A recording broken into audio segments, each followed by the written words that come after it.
Oh, good day, family. I'm trying to see how long this chapter is. Okay, that's 2 chapters right there. Because I might have to break that chapter up. If there's one long chapter,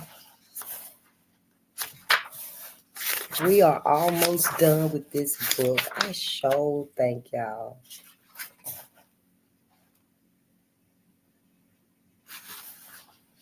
We are on chapter 6.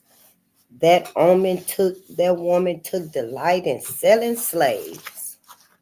And yeah, that's how from pages 123 to 150. We could do it. We could do it. I got me some spring water. I forgot to get me some tea though.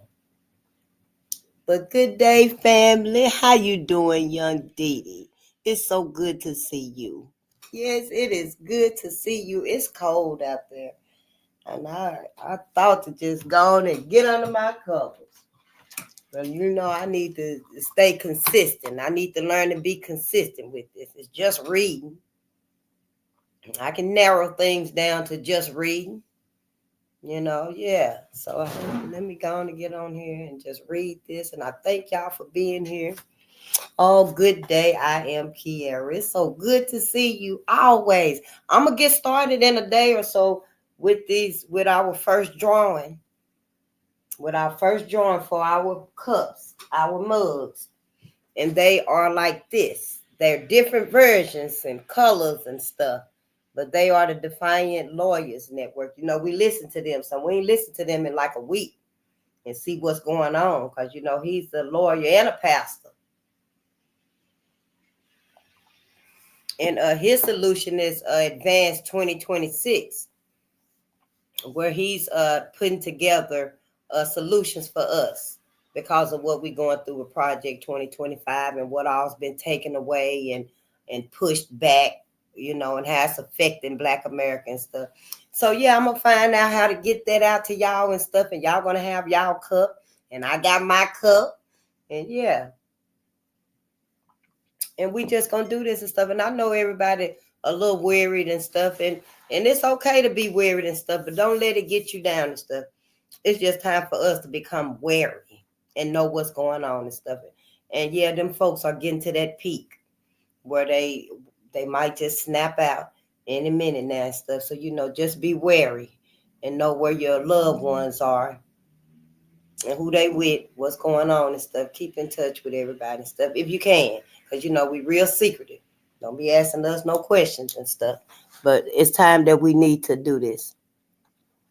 Oh, you're so welcome, young Dee Dee. Oh, Kelvin, it's good to see you. You always say, hey, face and chat.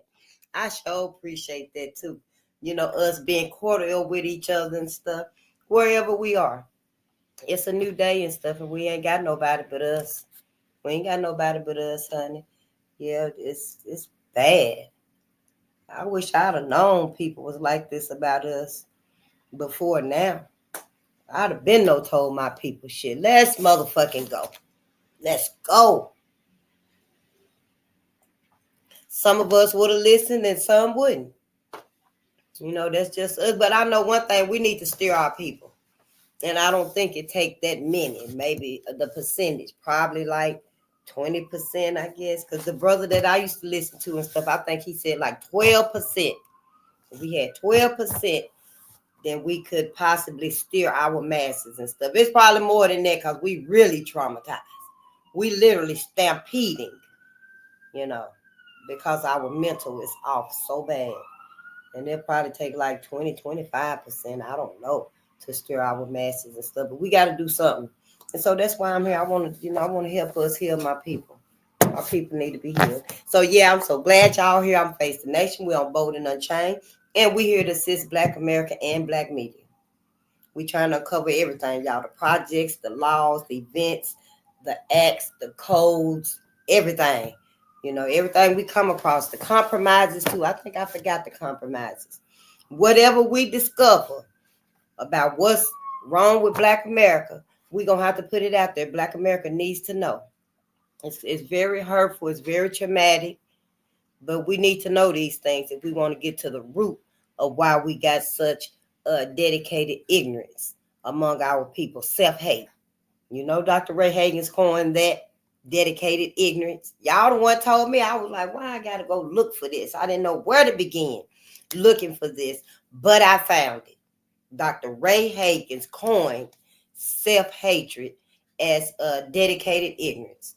And it does sound much more, better to upgrade our language and the way we speak to each other and stuff, not be so mundane.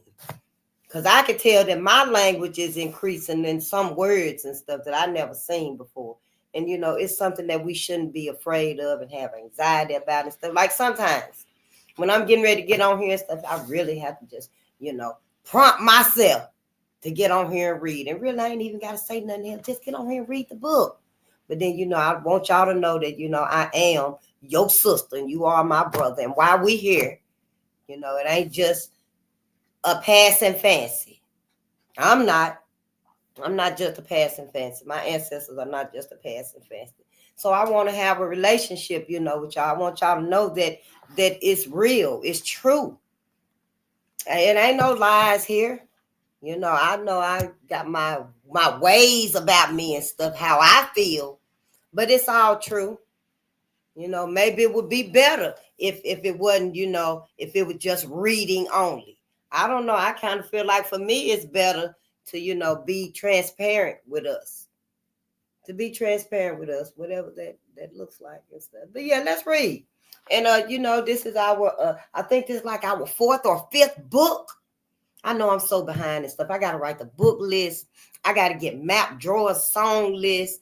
And I'm sure it's some suggestions in the other previous airs and stuff. So yeah, I'm kind of behind and stuff. But we're going to push through. We're going to push through because, what they say, the race ain't to the swift or something like that. This is, it's a journey. So yeah, I think this is our fifth book. They were her property. Because we under the impression that the white man was the one. The white man was the one in control of slavery, and that is not true at all. The white woman was in control, probably even more than him, because she brought it home. She started the slave auction at home. And this right here is White Women as Slave Owners in the American South by Stephanie E. Jones Rogers. I just want to know what's wrong with my people, who did it, and how can we fix it.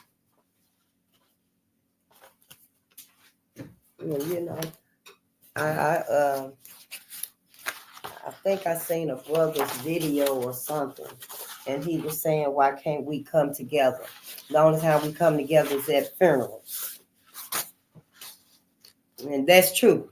The only time we really come together is at funerals. And I started thinking about it and stuff and wanting to know we can't. Every time we come together and stuff, we end up fighting and arguing and all kind of crazy shit. And then it's like, when we could come together, and we used to stay together, it was always creating something. And I don't know, that's where it began at and stuff like that. That's why we can't come together, because we'll get to creating stuff and we know what that means. It's all so subtle, but it's deep and we don't even think about it. It's the trauma from white America. Won't let us come together.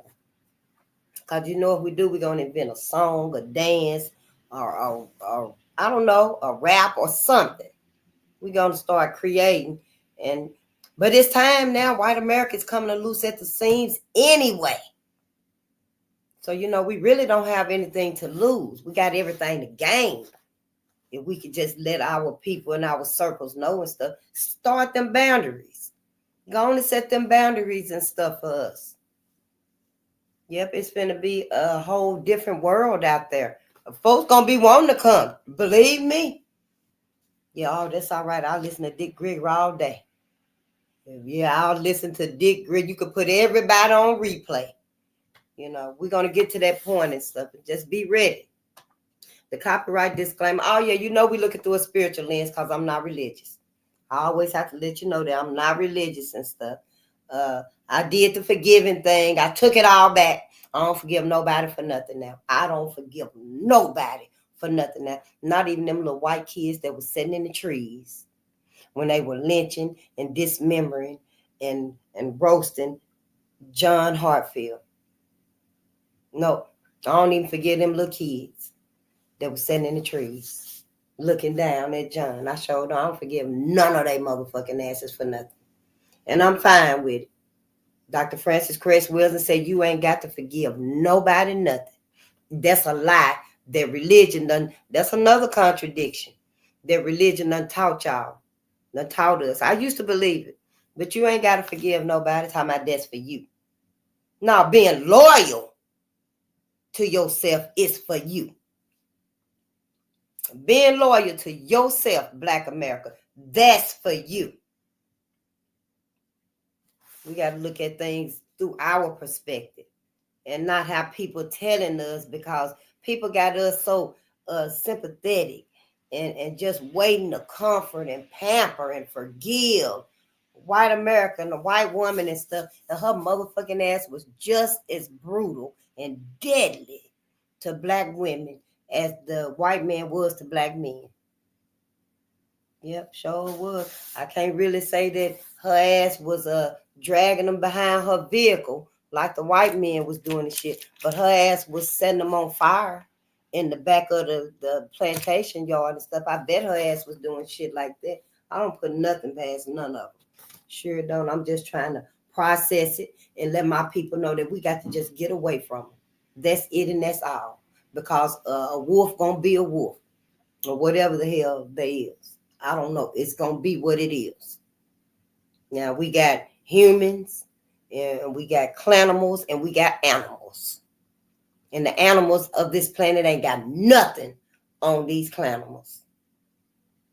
They don't. In my opinion, they don't. You, Black people, were supposed to protect these animals on this planet. Now, the truth that's in your Bibles, that's what you were supposed to do. But you done sit here and let white America traumatize you to the point where you can't even roll the bag up, unroll the bag. You, Black America, we in such a state because of white American stuff. And then it's so many animals that's extinct.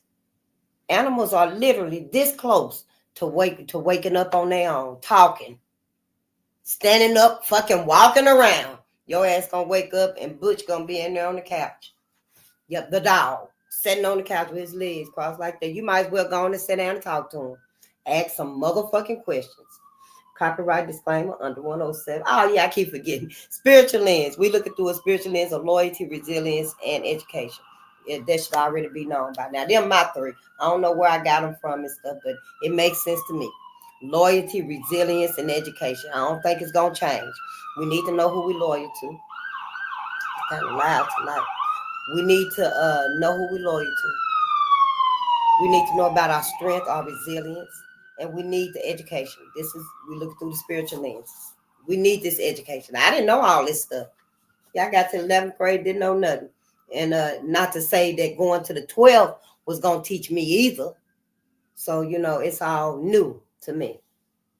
Yeah, it's all new to me. Copyright disclaimer on the 107 of the Copyright Act 1976. Allowance is made for fair use for purposes such as criticism, comment, news reporting, teaching, scholarship, and research. Fair use is a use permitted by copyright statute that might otherwise be infringing. Non-profit, educational, or personal use tips the balance in favor of fair use.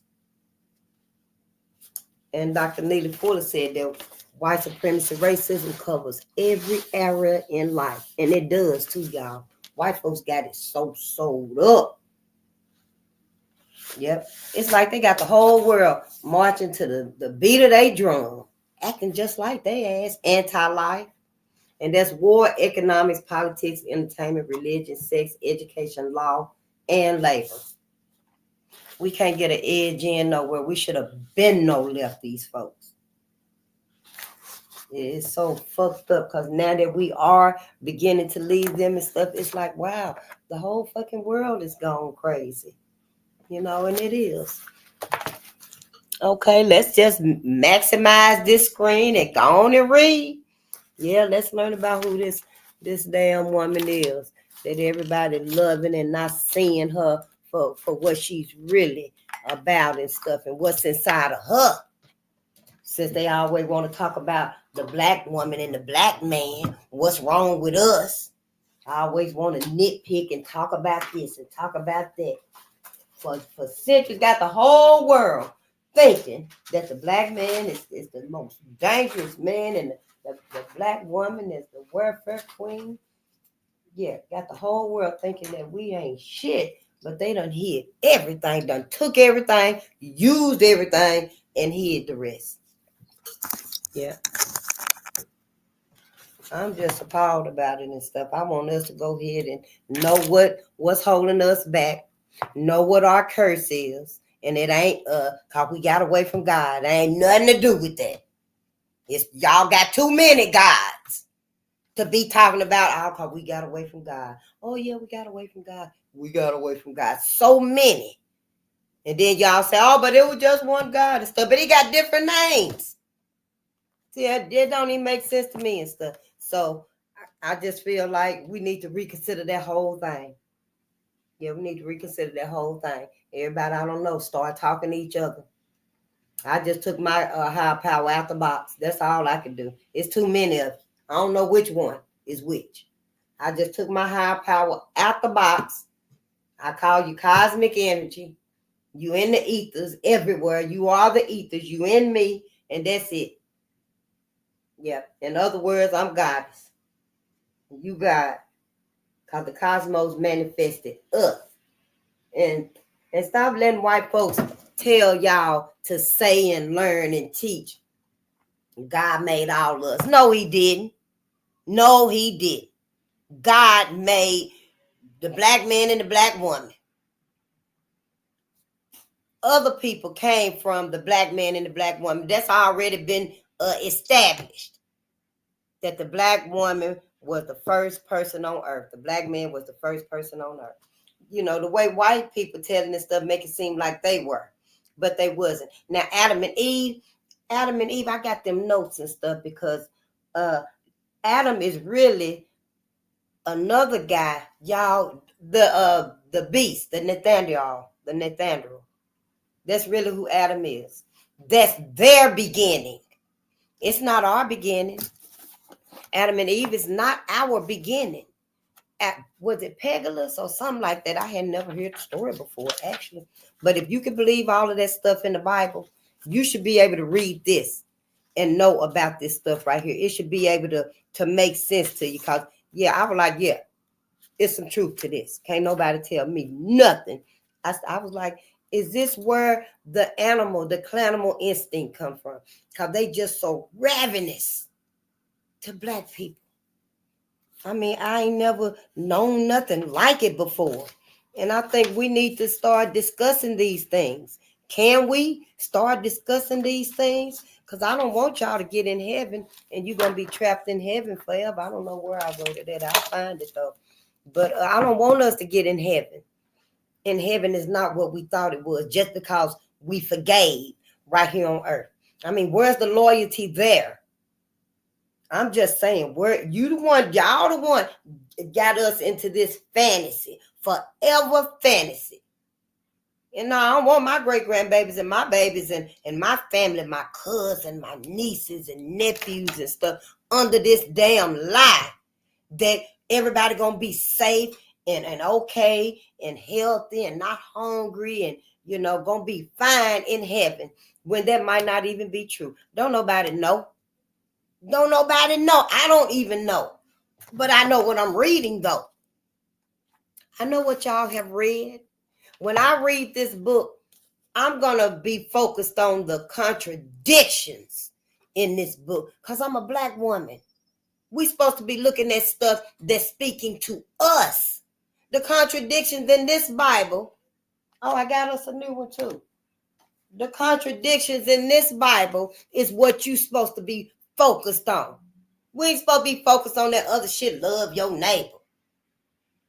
You know hell not to hate your neighbors and stuff. See, you know them common sense things. Our mamas taught us them.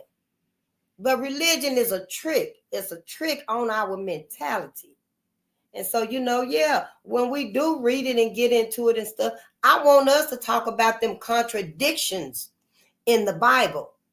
Because you didn't get away from God. That ain't your curse. Your curse is being under white folks. I'm talking to Black America. That's what your curse is, being under white folks. I don't know if our people are too timid, too complacent. Maybe they too shy. Hell, I don't know. Why ain't nobody just broke it down for us? The truth of it, just give it to us in layman terms and shit. Quit acting like all of us reached that educational pinnacle and y'all just throwing out terminology, just throwing out your terms and stuff.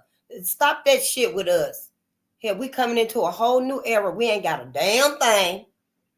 Everybody turning against us.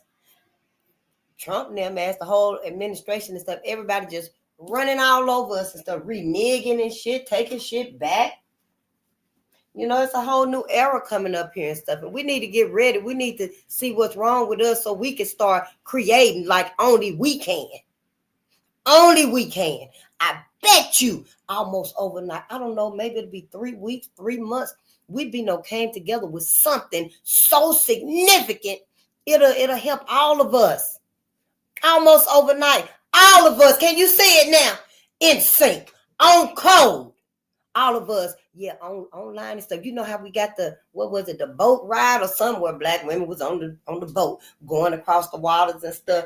I don't know. I didn't join it and stuff, and then white women wanted to get on it and stuff. But that right there, can you see all of us letting it be known how our gardens are growing, how our personal libraries are growing? We're reading now. Our pantries are growing. Well, you ain't got to show your pantry and stuff like that. I'm just saying, it'll happen almost overnight. I know it will, because that's the greatness in us. And it's time for us to step into our greatness. Now, the cosmos and Mother Gaia, they need their masterpiece, their creation, which is us, to get right. Yeah, I don't know. I had that coughing fit. I'm drinking my ass off with some water, honey. I bought 2 gallons of spring water and stuff. Yeah, because we got to get right and stuff. So I need to start drinking me some more water. That's the first thing right there. Start drinking water and stuff. Start, just doing what benefits us. Because we're going to have to get on code with them. Ain't nobody else got the cosmos in them like the Black woman do and the Black man do. The cosmos did not manifest them. It manifested us. Hell, you ain't never seen 2 stars at one time, but it was. And then, when the star hit the earth, when the stars hit the earth and then they spread out like some fireworks, then that was the Black man and the Black woman. That was the Black man. Like that picture up there, Newt and Gab or something like that. It's a story too, But I'm just saying, we got to look at this thing differently, because all of this right here is very telling, y'all.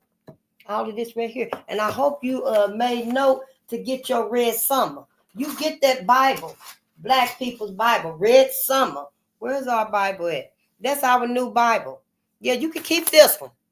Keep this one. Yeah, I set it over there somewhere. Keep it. But you better, for one thing, you better get Black People's Bible. I don't know. I got to make sure y'all get that in your head and stuff. You're going to have Black People's Bible too. You done had this white man's Bible since you were 6 years old. Stop lying. You probably got it maybe, 6 years ago. I don't know, but you done had that Bible so long, it look old. Now it's time to get Black People Bible. Get our Bible so we can learn. We can read. It's so many Black People Bibles and stuff, y'all.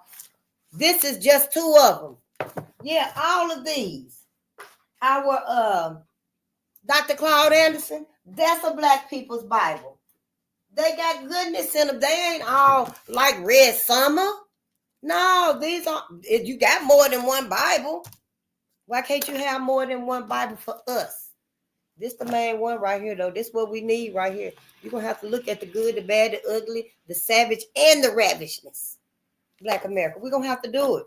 You're going to go get this book. Red Summer. It ain't hard. It ain't hard to, well, it's hard to read and stuff, but it ain't hard to find it. You could go get it. It is pretty big and stuff. It's got pictures in it that you need to see. The words are pretty understandable and stuff. It ain't real tiny. This right here is pretty tiny writing and stuff. See? Yeah. That's why I'm always with my glasses or without my glasses. But we just got to do these things right here. I just want y'all to understand that as soon as they cut the internet or whatever, we're going to have a different mentality. Where at home, in our home life, with our family, with our children, we're going to be able to still build up within the confines of our home space. I don't know. It might get to the point where when friends and family got to come and live with you and stuff, everybody going to have a corner. Hey, everybody in one room. Everybody going to have a corner. We're going to be like the movie on Bruce Lee. In the movies and stuff, Chinese Connection and stuff, where all of them got their corner of the room with that little sheet over it. That's what we're going to have to do. That's what you're going to have to do. I mean, if it get to that point and stuff, and obviously it looked like it might. For real, it's looking pretty crucial out there. We got, 3.5 years ago? I'll say maybe 3 years and 6 months, 7 months. Hey, how long Trump been in there? Damn, I don't even know. It seemed like, but we got some things to work on, and we got to do it. Yeah, chapter 6. That woman took delight in selling slaves. In 1858, Elizabeth Childress. I heard that name before. Childress. Elizabeth Childress, that sounds better, decided that it was time to sell her only slave, a 15-year-old named Sally, and convert her into money. Childress was not much older than Sally when she made up her mind to initiate the transaction. She was still under 21, but it was her prerogative to dispose of Sally if she pleased, for she had acquired her of her own right and exercised all the rights and authority of a person of full age. Rather than call upon her male relatives to broker the sale, Elizabeth Childress hired William Boyd, who was a Negro trader by occupation and kept a Negro yard in the city of Nashville. I'm from the other ville. Yeah. She probably settled upon Boyd because, like many of the most successful men in the slave trade, he routinely published as a general agent to hire, purchase, and sell Negroes for all persons who might avail themselves to his experience and honesty in the business. Convinced that he was the right man for the task, Childress placed Sally in Boyd's Negro yard and waited for him to sell her for the best price he could get. A few days passed without any word, but Boyd soon informed Childress that he knew a man who would buy Sally for $1,000. Unfortunately for Childress, the sale fell through. A short time later, Childress walked into Boyd's office and asked him about the prospects for Sally's sale. This time he said he knew of someone who would be willing to buy Sally for $900. He assured her that this was all Sally would command in the market and that was a very high price, and he advised her to take it. Trusting in his honesty and judgment as her agent, Childress agreed to accept the lower price. Boyd immediately sat down at his desk and drew up Sally's bill of sale. He identified William Whitworth and J.K. Taylor as Sally's purchasers and handed Childress $890, the amount he owed her once he deducted his $10 commission. See, he got some money. He got a commission too.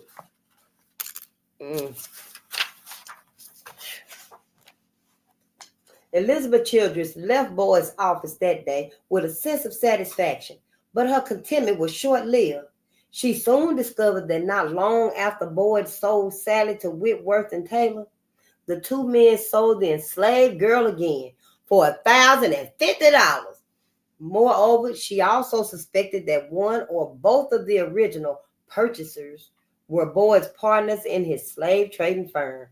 Boyd, Whitworth, and Taylor had bamboozled her. Ain't that some shit? Not only did Boyd sell Sally for more than he originally said she was worth, He made $150 profit. Childress believed that Boyd had never exerted himself to sell Sally. And the reason was that he had planned to cheat and defraud her from the outset. She was so staunchly entertained by this that on March the 1st, 1859, she filed a lawsuit against the three men to get the money that she held to be her due.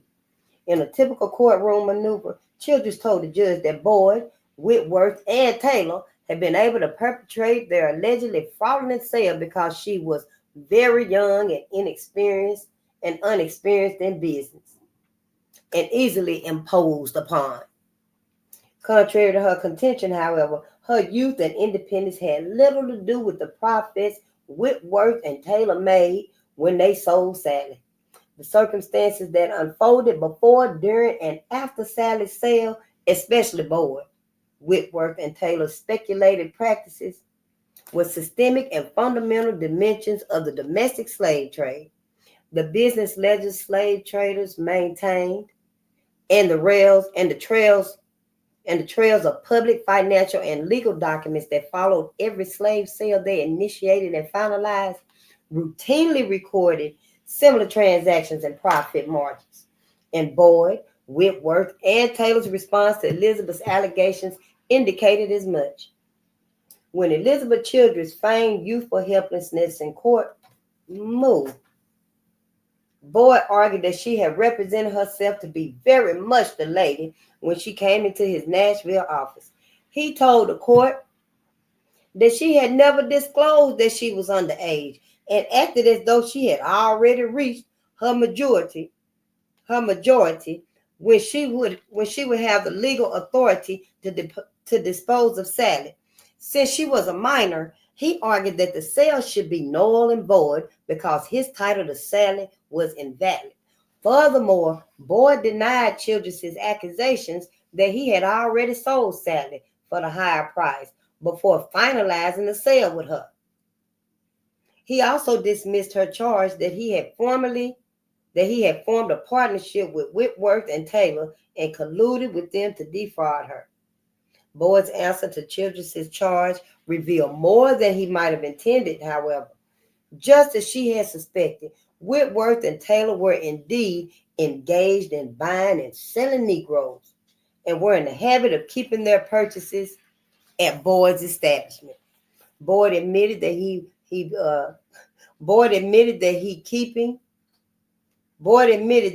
did sometimes become interested with his co-defendants in some of their purchases, as he did with other Negro dealers, though he insisted that they maintained separate accounts. Whitworth and Taylor also claimed that when they purchased Sally, they never expected to sell her for a profit in Nashville. They intended to sell her farther south, where they knew she would bring a higher purchase price. But before they could do so, a prospective buyer from Mississippi, James Llewellyn, Lewellen, agreed to buy her.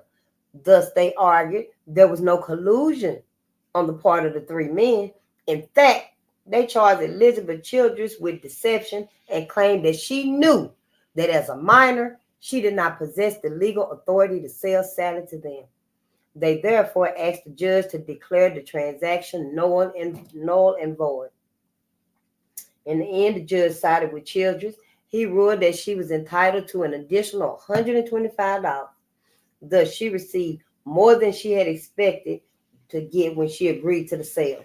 Despite being an underage female, unexperienced in business, Elizabeth Childress was still able to initiate and partially execute a sale in the Nashville slave market, and later win her case in the Davidson County Chancery Court. And when confronted by three slave traders in court, Childress left as the victor. Of course, she had help, but the individuals who aided her did not offer their services to shield her from the Nashville slave market or the commerce that occurred there. None of the parties involved in the sale or lawsuit mentioned her sex as a reason why Boyd, Whitworth, and Taylor had taken advantage of her. Nor did anyone claim that the sale should be invalid because she was a woman.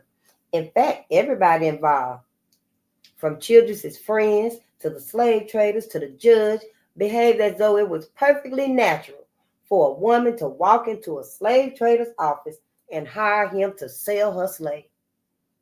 When Elizabeth Childress settled upon William Boyd as her agent, and when she brought Sally to his establishment, she was conducting business in the commercial center of the second largest slave market in the state of Tennessee. None of these details deterred her, though. Given what historians have said about white women in 19th century Southern slave markets, none of Elizabeth Childress's actions should have been possible. One historian's explanation for women's exclusion from Southern slave markets was that by law and by custom, white women had little business being there. Another scholar made a similar point where he emphasized that a slave trader or speculator was a man. Yet, in her examination of women and property in colonial South Carolina, the historian Cara Anzillotti, C-A-R-A, Cara Anzillotti, A-N-Z-I-L-O-T-T-I, found that white women actively participated in the slave marketplace, buying and selling laborers, used them as a source of revenues by renting them out, and expected these slaves to further their relatives' economic welfare. She also contends that many women managed the task of buying and selling slaves themselves. This was also true of the 19th century. Quantitative data analysis of the domestic slave trade have ignored female slave owners, be they single, married, or widowed. The economic historians Robert Fogel, F-O-G-E-L, and Stanley Ingerman, E-N-G-E-R-M-A-N, collected data on 5,009 transactions completed in the New Orleans slave market between 1804 and 1862. That was just 60 years? Give or take. 5,009? Their findings have since become one of the most widely used data sets in studies of American slavery. Yet they offer no specific data about white women's slave market activities or buying and selling patterns, or how they bought and sold their patterns and stuff. While Fogel and Ingerman accounted for the sex, age, and color of the enslaved people who appeared in their data set, they did not collect similar information about the buyers and sellers of the individuals. Out of the 47 variables they gathered all together, only 2, initials and place of origin, pertain to buyers and sellers. Thus, we can use this data to analyze gendered elements of enslaved people's experiences in the New Orleans slave market, but we cannot use them to determine how gender did or did not affect white Southern slave market activities. They didn't do it because it would have been too much proof against the white woman, against the woman. So yeah, we won't include that and stuff. We ain't gonna put that in there, because it'll show too much that white women had their hands, feet, neck, all had everything up to here in the slave trade and stuff. They did. The masculinized story of slavery's 19th century expansion and the rewards reaped from the investing in that process through settlement on and the cultivation of newly available lands serves to further marginalize white women and dismiss their economic contributions to slavery's growth. Yep. Let me read that again, just what I was saying. The masculinized story of slavery, making it seem like it was all the white man and stuff, like it was a masculine thing. Stuff. No, it wasn't. White women was in control in that. His ass might have had a ring, but she had one too. They both did. The marginalized story of slavery's 19th century expansion and the rewards reaped from investing in that process through settlement on and cultivation of newly available lands serves to further marginalize white women and dismiss their economic contributions to slavery's growth. Historians chronicle the ways that slavery, white voluntary migration, and the forcible removal and dispersal of indigenous and enslaved people and their labor transformed the nation's political economy as well as the global economy. That's what it said. Global. That means the whole world. But their narratives are built largely upon the stories of men. Is that why it's always a patriarchal? Like this system is a patriarchal system. Women do appear in these histories, yet rarely does one find them among the ranks of slavery's entrepreneurs. Instead, women often appear as mere tag-alongs. In some respects, the slave markets of the 18th and 19th centuries were different. In the wake of the Louisiana Purchase, the Adams-Onis Treaty, ADAMS-ONIS Treaty, TREATY, and the Treaty of Guadalupe Hidalgo, Hidalgo, the nation doubled in size during the first half of the 19th century. The market economy grew along with it, shifting from separate regional shifting. Let me read that again. The market economy grew along with it, shifting from separate regional consumer markets to a national one. The slave trade changed from a system of exchange consisting primarily of the slaves, of the sale of captives from the Caribbean and the west coast of Africa to a domestic market involving the purchase and sale of enslaved people born in the United States. Yeah, these ain't no little sentences. It became more regimented and more formalized and drew upon technological and fiscal innovations to maximize efficiency and profit. If women had access to the domestic marketplace in the colonial period, an era when the southern markets and slaves were disjointed, far from regional in scope and rudimentary at best, then the developments that occurred during the 19th century probably brought more women into the slave market. Women responded enthusiastically to the development of a formalized, regimented, and regional slave marketplace, and they took advantage of the benefits that came with the transactions they initiated and finalized in those slave markets. Yep, they had something that was for them, totally for them. And white men knew, let's keep them out of the top rank and stuff. We don't point the finger at us. But don't point the finger at Mary. Don't you point the finger at Mrs. But yeah, we point all the fingers at Mrs. motherfucking ass. Travelers, slave traders, city officials, and enslaved people all attested to the presence of white women in 19th century slave markets. White male and female sightseers visited slave markets and attended slave auctions during their excursions through the South, and they occasionally observed and wrote about the women they saw there. Although women rarely wrote about their exchanges with slave traders, the traders themselves routinely recorded their encounters with their female clientele who hoped to sell or buy the slaves they had in their possession. And they documented these women's purchases and sales in their account books. So see, somebody was documenting their motherfucking asses, even though they did it unknowingly. Most southern states required slave sales to be formally recorded, and bills of slave sale, which function like modern day receipts, reveal how frequently women bought and sold enslaved people. Clerks and notary publics in states like South Carolina and Louisiana recorded each and every slave sale and maintained meticulously detailed records of their business. Women's names appear throughout these records as buyers and sellers of enslaved people. And in later interviews, formerly enslaved people repeatedly called the women who bought and sold them in the region slave markets. They repeatedly recalled the women who bought and sold them in the region slave markets.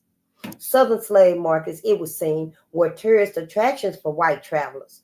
The Swedish writer and social reformer Fredrika Bremer, Bremer, described the New Orleans slave market as one of the great sights of the gay city. That's what it said, one of the great sights of the gay city.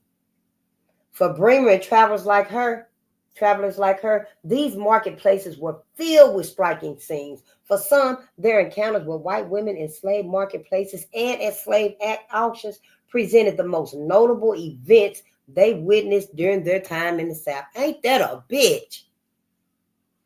For some, their encounters with white women in slave marketplaces and at slave auctions presented the most notable events they witnessed during their time in the South.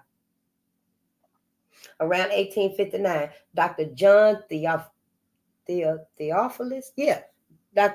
Theophilus Kramer attended a slave auction in the rotunda of the St. Louis Hotel in the New Orleans French Quarter. Remarkably, at least to Kramer, he noticed 4 ladies who were splendidly dressed in black silk and satin and glittering with precious jewels in attendance. These women were not standing discreetly on the outskirts of the festivities. They sat in close proximity to the platform upon which slaves would be sold, on the front row.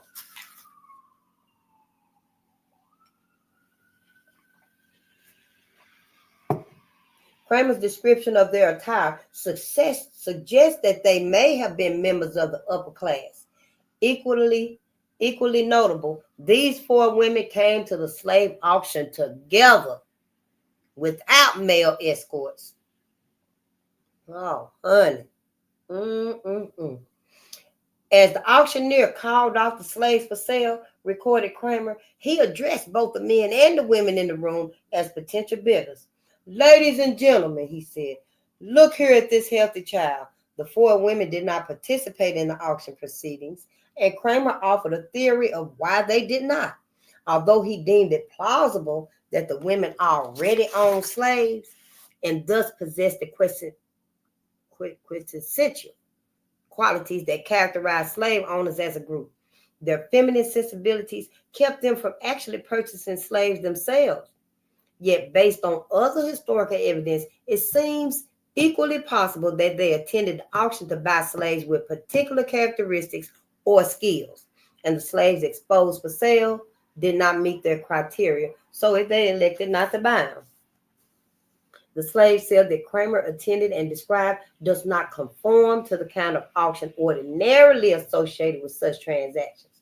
Kramer describes an upscale, sanitized, and more palatable scene in striking contrast to the conventional image of a scantily clad slave up on an auction block in the center of a male audience of prospective buyers, usually in an auction house located in an obscure section of a city's commercial district.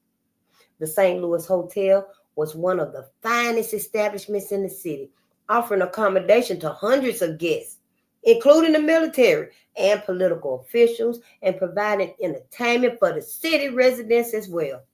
The hotel's rotunda was a breathtaking structure made of marble and encircled by columns and offices where auctioneers and others conducted their business selling black people. Perhaps this was a slave marketplace suitable for ladies. To be sure, the grandiose spectacle that unfolded in the rotunda on the day Kramer attended was not the only kind of auction that took place there. But nonetheless, white women of all classes could be found among the observers and prospective buyers. The author and clergyman John Holt Ingram, had also encountered a white woman in the Natchez, Mississippi slave market he visited, but she was no spectator. Natchez. Is that where the Devil's Punch Bowl was at? I'm going to have to look that up and see. Just as Ingram was preparing to leave, an elderly woman drove up in a handsome carriage, accompanied by a young male. She entered the slave market and approached several enslaved females exposed for sale. She asked them questions in a kind tone before finally settling on an enslaved woman and her child.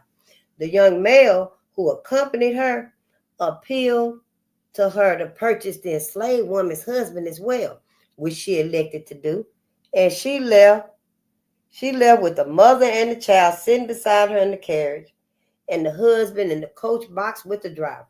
Despite requiring the physical assistance of a companion, this elderly woman made a trip to the slave market to buy slaves on her own.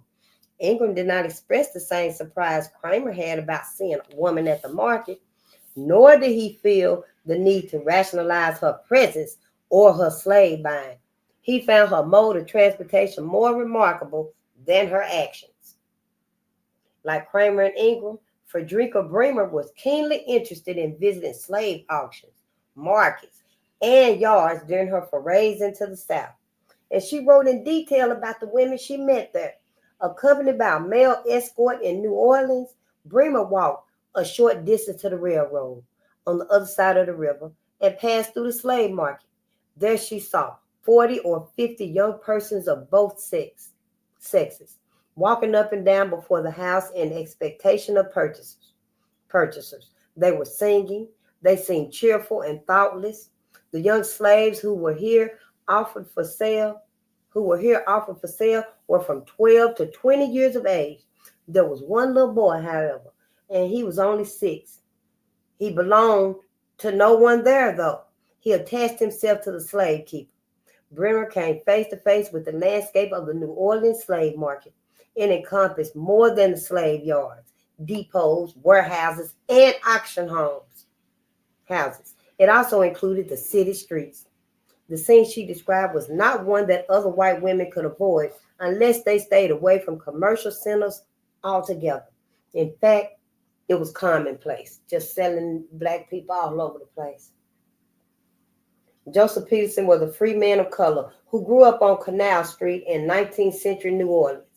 And he would rise early in the morning before commerce commenced to watch them parading the folks up and down. The traders dressed the men in navy blue suits and stovepipe hats, while the women wore pink dresses, white aprons, and red handkerchiefs on their heads. HAIDS. Traders would compel these enslaved men and women to walk the lengths of the promenade 2 by 2 so that they would attract attention from the eyes of prospective buyers, to say the least. These parades, Peterson remembered, were a grand sight. Frederica Bremer was not content with simply visiting slave markets. She also traveled to the slave jails in Virginia, where enslaved people were held until their owners were ready to sell them, and to a slave pen in the District of Columbia. Much of the district's slave trade occurred in or near the taverns and small hotels, at the public market or the private jails, and about the country markets in the city. These were all places that women visited. During Bremer's time in the District of Columbia, she spent many of her days in the Capitol listening to members of the Senate and a male acquaintance, Dr. Hebbe, Hebbe, who would frequently accompany her. Before going to the Capitol on July 21st, 1850, he served as her escort to the slave market, and her good hostess, a married woman named Mrs. Johnson, also accompanied her. Mrs. Johnson wished to have a Negro boy as a servant, and she hoped to purchase one. Although Dr. Hebbe escorted Bremer and Mrs. Johnson, he was not the person who bargained with the slave keeper. Mrs. Johnson took care of this business herself. She went to the slave pen with a precise idea of what kind of slaves she wanted to buy, and she knew how much she wanted to pay for them. But this particular slave pen was a holding station in which enslaved children were fattened, prepared for sale before being shipped to slave markets in the lower South. So the slave keeper was unable to accommodate her. The women of Charleston could also visit their city slave traders, or they could attend public slave auctions. The largest of these routinely occurred at 10 o'clock in the morning, right in front of or just north of the courthouse, the custom house. The building also housed, I wonder, is it like the same like the courthouse? The building also housed the post office and was near City Hall, the Courier, and the Mercury newspaper buildings, and nearly all the churches and the banks, as well as the offices of many lawyers, factors, brokers, commission merchants, and other commercial agents. The auctions were so large that the city passed an ordinance in 1856 forbidding such commerce because the crowd often overflowed into the East Bay Street and obstructed traffic, and was sure to attract the attention and excitement, the condemnation of northern and southern travelers. To attract the attention and excite the condemnation of northern and southern travelers. This might have been what Harriet Martineau knew, a British sociologist, feminist, and traveler, encountered a public slave auction. Just as she arrived, the auctioneer was experiencing a woman with 2 children, one at the breast and another one holding her apron for sale. She surmised that the woman's agony of shame and dread would have silenced the tongue of every spectator, but this was not so. According to Martineau, a lady chose at that moment to turn to me and say, with a cheerful air of complacency, "You know my theory, that one race must be subservient to the other. I do not care which, and if the black should ever have the upper hand, I should not mind standing on that table, and being sold with 2 of my children." The woman was not repulsed or disgusted at the sight of an enslaved mother being sold with her children. Even though she was a mother herself, her gender and motherhood did nothing to compel her to sympathize with the enslaved woman's plight. In fact, she seemed relatively comfortable with the idea of all human beings being sold to the highest bidder. See, didn't I tell you, ain't never had no soul, no spirit, no intuition, no communion with the Lord, no conscience. You got to have them things. And when you don't have them things, then you are another. We different. They different from us, y'all. It is critical to acknowledge that slave trading was not sequestered in urban vice districts because it was not considered a vice. It was a part of the fabric of Southern communities and the region's economy. Slave traders often clustered in particular segments of commercial districts, and they marked their businesses to make them easier to find. Even a woman like the diarist Mary Boykin Chestnut, who belonged to a prominent South Carolinian slave-owning family and was married to a high-ranking political figure, would confront the peculiar institution's ugly underbelly during occasional strolls into town. As Anne Maria Davison and her acquaintance, Mrs. Benton, solicited New Orleans residents for donations to support the Bible cause, they came into contact with 4 Negro trader yards. We stopped at the door of one of them, not knowing his character. One of the most pleasant smiles sat upon the face of the odious trafficker as he advanced to the door and invited us in. True to my earnest desire to see all I could of the traffic, I said, "Let's go in." Let me see. True to my earnest desire to see all I could of the traffic, I said, "Let us go in." The trader looked all delight. "Here, ladies," he said, is as fine a lot of young Negroes as you will find anywhere," and turned around to them, who were all seated on benches around the large room with their newly purchased soup for the occasion. He gave his word of command in a very peremptory, P-R-E-M-T-O-R-Y, in a very peremptory manner by saying, "Form the line." In an instant, they all sprang to their feet, making 2 long rows, not one seemingly over 21 years old, and truly they were a likely looking set of young men and women. I know this is a lot. We got like 19 pages. We're gonna get there. As this encounter shows, slave traders and dealers did not consider female purchasers to be anomalous. Moreover, when white women entered slave traders' offices and slave dealers' establishments, the enslaved people waiting to be bought acknowledged them as property owners with the money, power, and the authority to buy them. Davison and Ben's inability to recognize a slave trader's establishment could be attributed to their lack of familiarity with the business. but it is far more likely that it was because the business of slave traders and the other kinds of merchants were indistinguishable. As Frederica Bremer observed, the great slave market consisted of several houses situated in a particular part of the city, which visitors would probably find unremarkable until they encountered the groups of colored men and women of all shades between black and light yellow, which stand or sit unemployed at the doors. Speaking directly at the notion that women avoided the sexual aspects of the slave market, Bremer remarked upon the enslaved men with really athletic figures, good countenance, and remarkably good foreheads, broad and high.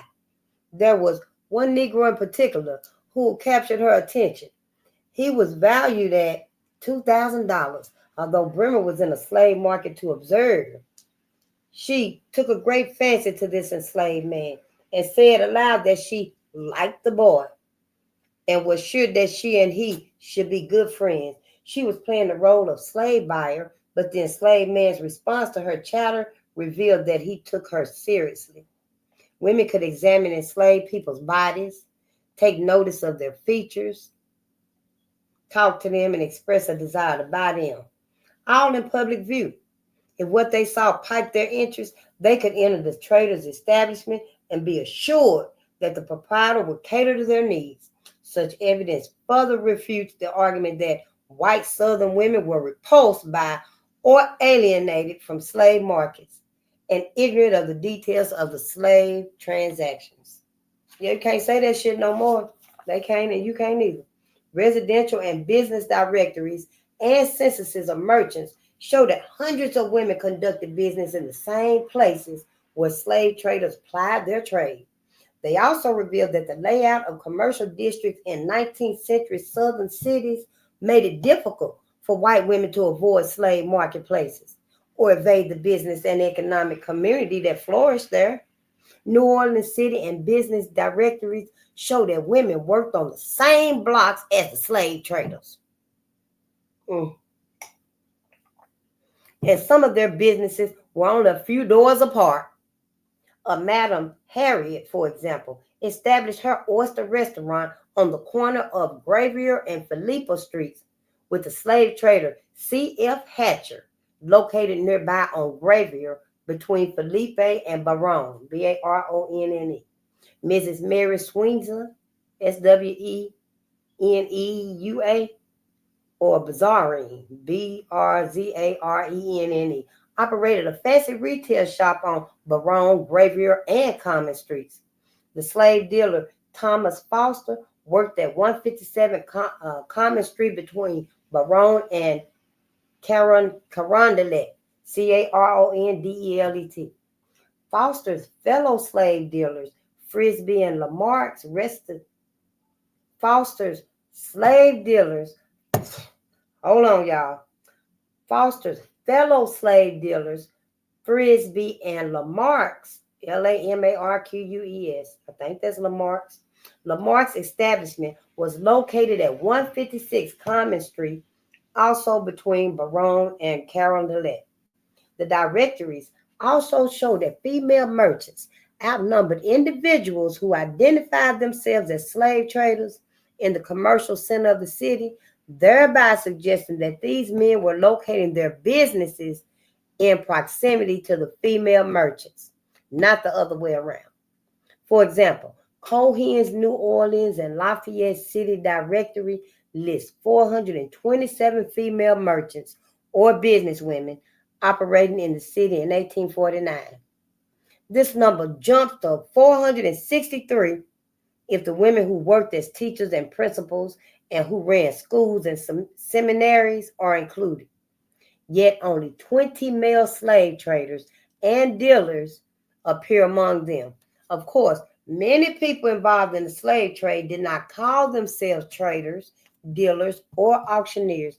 They often identified themselves as planters, commission merchants, and factors and agents because they often sold other commodities or conducted other types of business transactions in addition to the slave trades, the slave sales.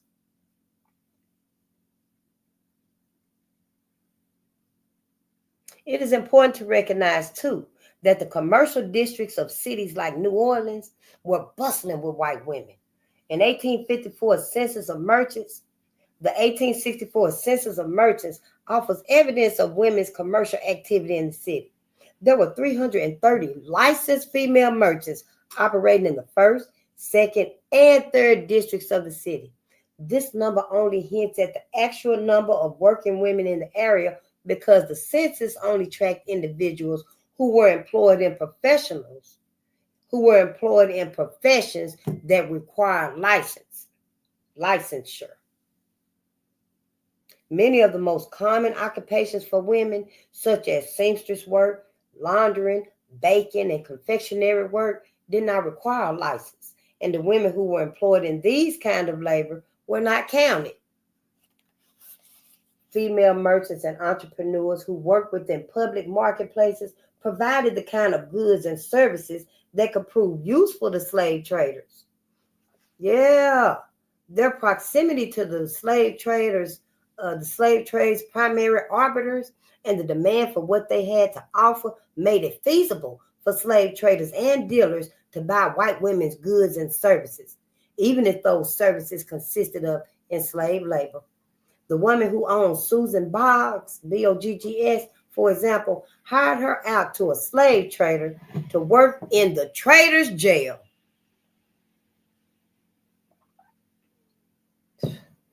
The trader made a living buying and selling human beings, and Boggs' labor was directly tied to business that occurred in the trader's jail. By extension, the wages Boggs gave her mistress and the benefit her mistress derived from those wages were made possible because of the sale of human beings. Single, married, and widowed women appear frequently in slave traders' correspondence and in legal documents that recorded the purchase and the sale of slaves. The slave trader A.J. McElveen, McElveen, for example, contacted with several women who wanted him to buy or sell slaves on their behalf, and he wrote letters to his partner, Ziba Oates, about them. On August the 10th, 1853, McElveen notified Oates that he had sent him a slave he purchased from a woman named Mrs. Pedro while he was in Sumterville, South Carolina. 19 days later, he wrote Oates again from the Darlington, South Carolina courthouse, and in a postscript informed Oates that he sought a lady, Mrs. Blackwell, who wishes to sell 4 or 5 Negroes. She has promised to wait until I return from Charleston before she sells. 2 years later, McElveen wrote to Oates seeking advice on how to handle a matter arising from a sale involving his purchase of 2 enslaved men who belonged to a woman named Miss Fleming. In his January 13th, 1855 letter, he told Oates, "I have just received a note from Miss Fleming, the lady I bought George and Leflegett from." Lefegett. Leflegett. She would take both the boys, as I could not settle with them by returning one. 3 days later, he asked Oates for assistance again. "Will you advise me on the course to pursue in this case? Miss Fleming is not willing to take one boy without the other. Therefore, I am at a loss.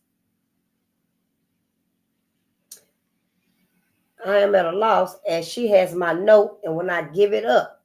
Although white women do not appear regularly in McElveen's letters, the instances in which they do reveal that they dealt with him on numerous occasions, entrusted him with their economic investments, bought slaves from him, and sold slaves to him as well.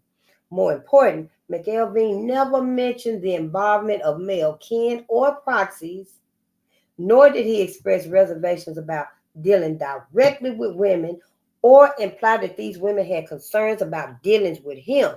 In fact, his letters show that his female clients were in control of the sales and purchases, and at least one of them exerted enough pressure on him that he felt compelled to write Oates more than once about how to resolve the situation because she wasn't letting up. Bills of sale also reveal that slave traders throughout the South bought slaves from and sold slaves to women on a regular basis. On December the 16th, 1845, Harriet A. Heath, Heath,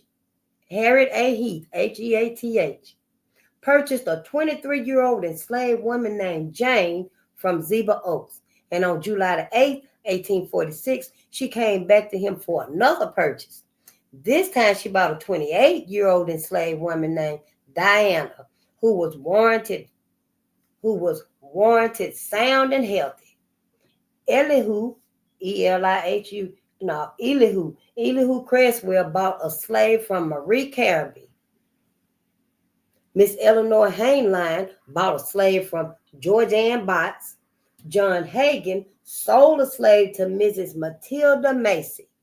Margaret Flood sold a slave to John Rucker White, and William Talbot sold a slave to Mary Louise Marie Eugenia. Oh, wait, that's along there. Hold on. And William Talbot sold a slave to Mrs. Louise Marie Eugenia Bailey Blatcher. It is not clear whether these women went to their local slave market to buy or sell their slaves, but they certainly negotiated directly with slave traders and dealers and finalized the transactions with them themselves. They didn't need no husband, no cousin, no brother, no male figure. White women were doing these things on their own. They taught some of the white men how to do these things. Slave traders' account books and ledgers offer further evidence of transactions with women. The slave trading partners, Tyre Glenn and Isaac Jarrett, sold enslaved people to Clarissa H. Mapson, Elizabeth Nobles, and Nancy Capehart, and bought one from Sally M. Croft. Between 1849 and 1859, John White bought and sold enslaved people to women on at least 48 occasions, and he recorded 7 additional sales without the dates. Several of White's transactions are worthy of note. In 1849, Madame Mollere, Mollere, Madame Mollere bought 5 enslaved people, 3 women, 1 man, and 1 of unspecified sex from White. She purchased another enslaved woman the following year. 3 other women, Mrs. A. Cross, Mrs. Newman, and Mademoiselle Bersigge, Bersige, Bersije, also bought enslaved women from White that year. While White's female customers overwhelmingly bought enslaved girls and women from him, some, especially those engaged in sugarcane cultivation and processing, spent their money on enslaved men. In September 1852, Madame Burke of LaForge Parish, Lafourche, LaForge Parish, Parish, bought 2 enslaved young men, a 20-year-old named Jack Barnett and a 17-year-old named Wiley Shields, from White for $1,200 each. He made a $1,000 profit. Altogether, at least 35 women bought enslaved people from him. Yeah. White women were not anomalies at local slave auctions either, and no group could testify more powerfully to white women's presence at or involvement in slave auctions than the enslaved people who was there. Formerly enslaved people remembered these women as astute, sophisticated, and calculating slave market consumers. One formerly enslaved person remembered several white women at the public sale of a mixed-race woman. When the woman was placed on the auction block, the white women in the crowd exclaimed, "I didn't want that mulatto bitch here."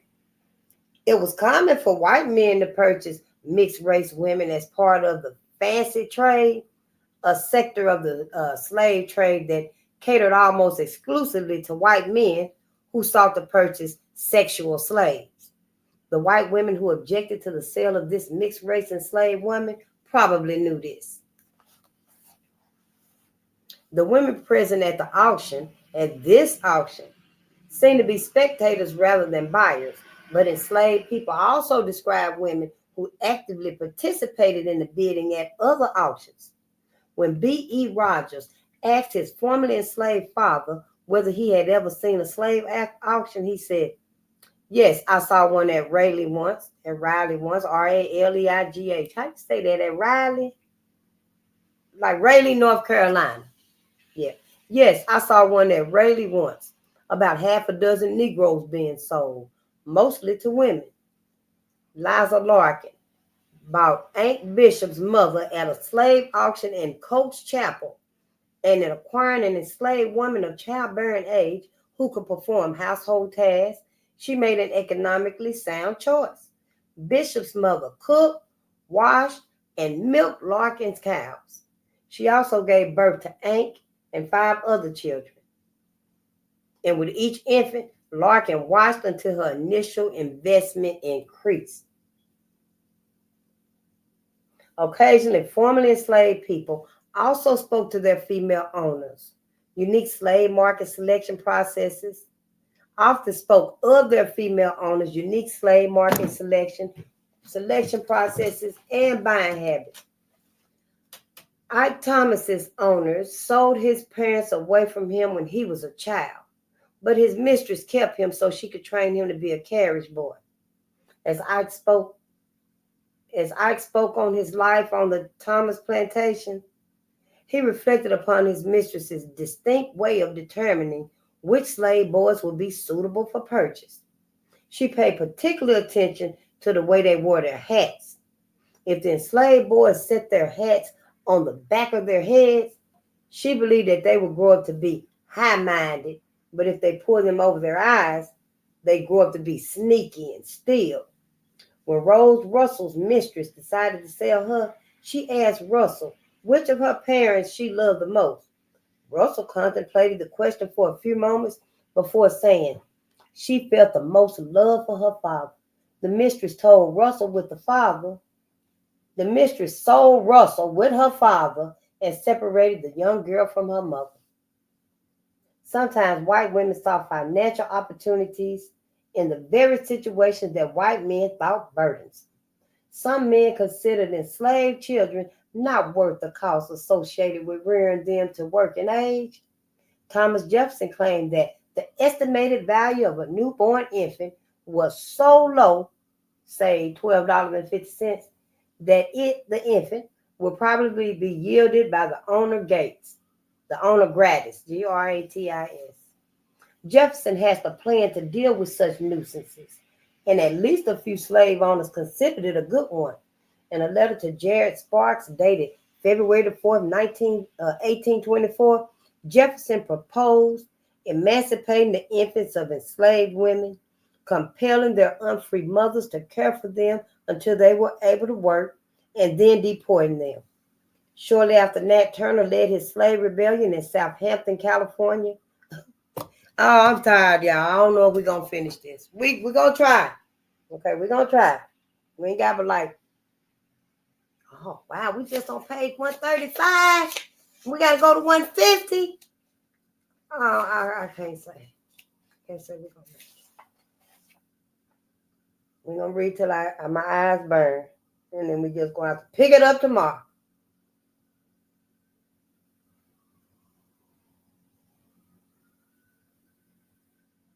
What was I at? Thomas Jefferson claimed that the estimated value of the newborn infant was so low, say $12.50, that the infant, would probably be yielded by the owner gratis, gratis. Jefferson has the plan to deal with such nuisances, and at least a few slave owners considered it a good one. In a letter to Jared Sparks, dated February the 4th, 1824, Jefferson proposed emancipating the infants of enslaved women, compelling their unfree mothers to take care of them until they were able to work, and then deporting them. Shortly after, Nat Turner led his slave rebellion in Southampton County, Virginia. A group of concerned male citizens put forth a petition to implement Jefferson's plan.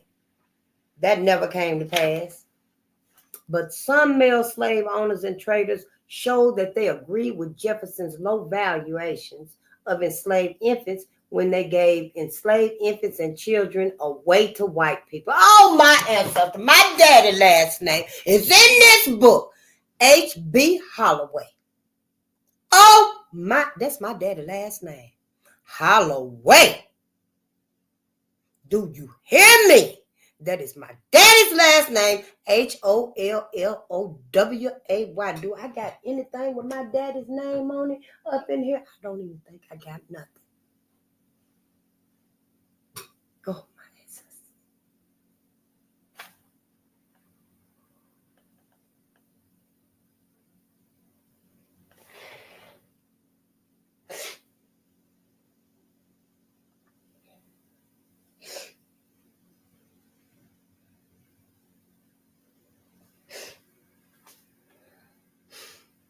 H.B. Holloway recalled that at some slave auctions, a woman would have a child in her arms. A man would buy the mother and wouldn't want the child. And then sometimes a woman would holler out, "Don't sell that pickaninny. I want that little pickaninny." And the mother would go one way and the child would go another. Infants could be especially troublesome to itinerant slave traders transporting enslaved people to the Deep South, where William Wells Brown was enslaved. While William Wells Brown was enslaved, he worked for a slave trader who became so annoyed by the infants' incessant crying that when they stopped to rest at an acquaintance's house, he gave the enslaved newborn to the man's wife as a present. She, perhaps more market savvy than the trader, thanked him.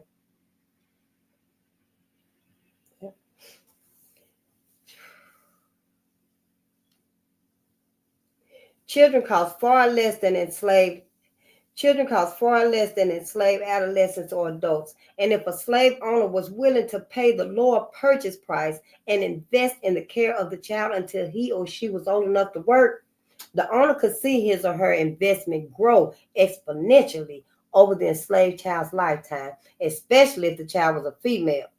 Some white women chose to acquire enslaved infants and children for free or at rock bottom prices, a decision that would eventually pay off handsomely. Besides benefiting from the personal transactions in slave markets, women also served as intermediaries, attorneys in fact, and agents for other women and men, including slave traders who wanted to buy or sell slaves. So what I'm saying, is this right here saying that H.B. Holloway, my father's family, was slaves who were the original Indians? Yeah, Mike, I got to get my family tree started. That's my daddy's last name right there. Y'all, wow. And then earlier I showed y'all the book with my mother's maiden name, Bolden.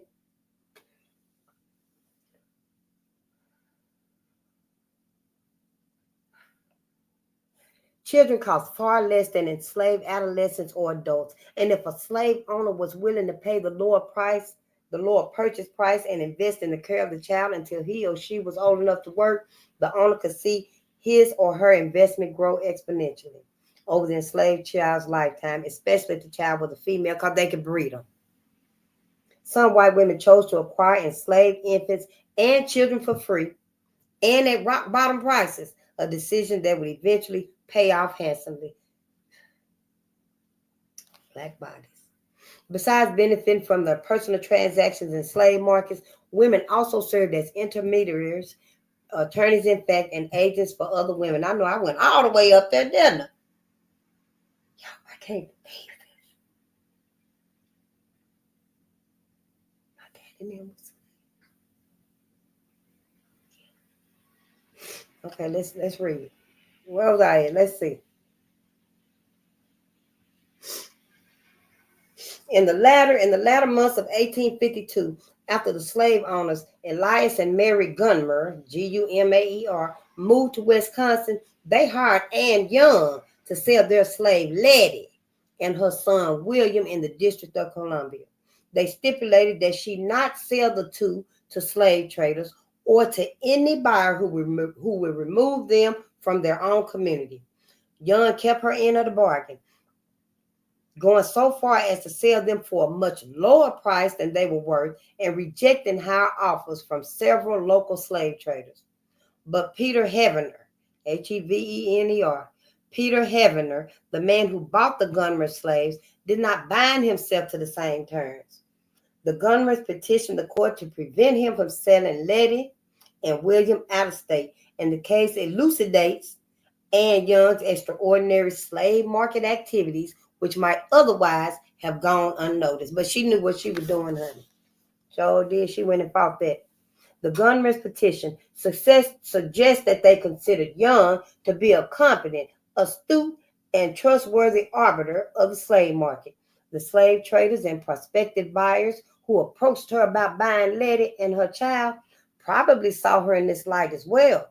She possessed important knowledge about the slave market economy, and what she knew allowed her to negotiate with a host of prospective buyers.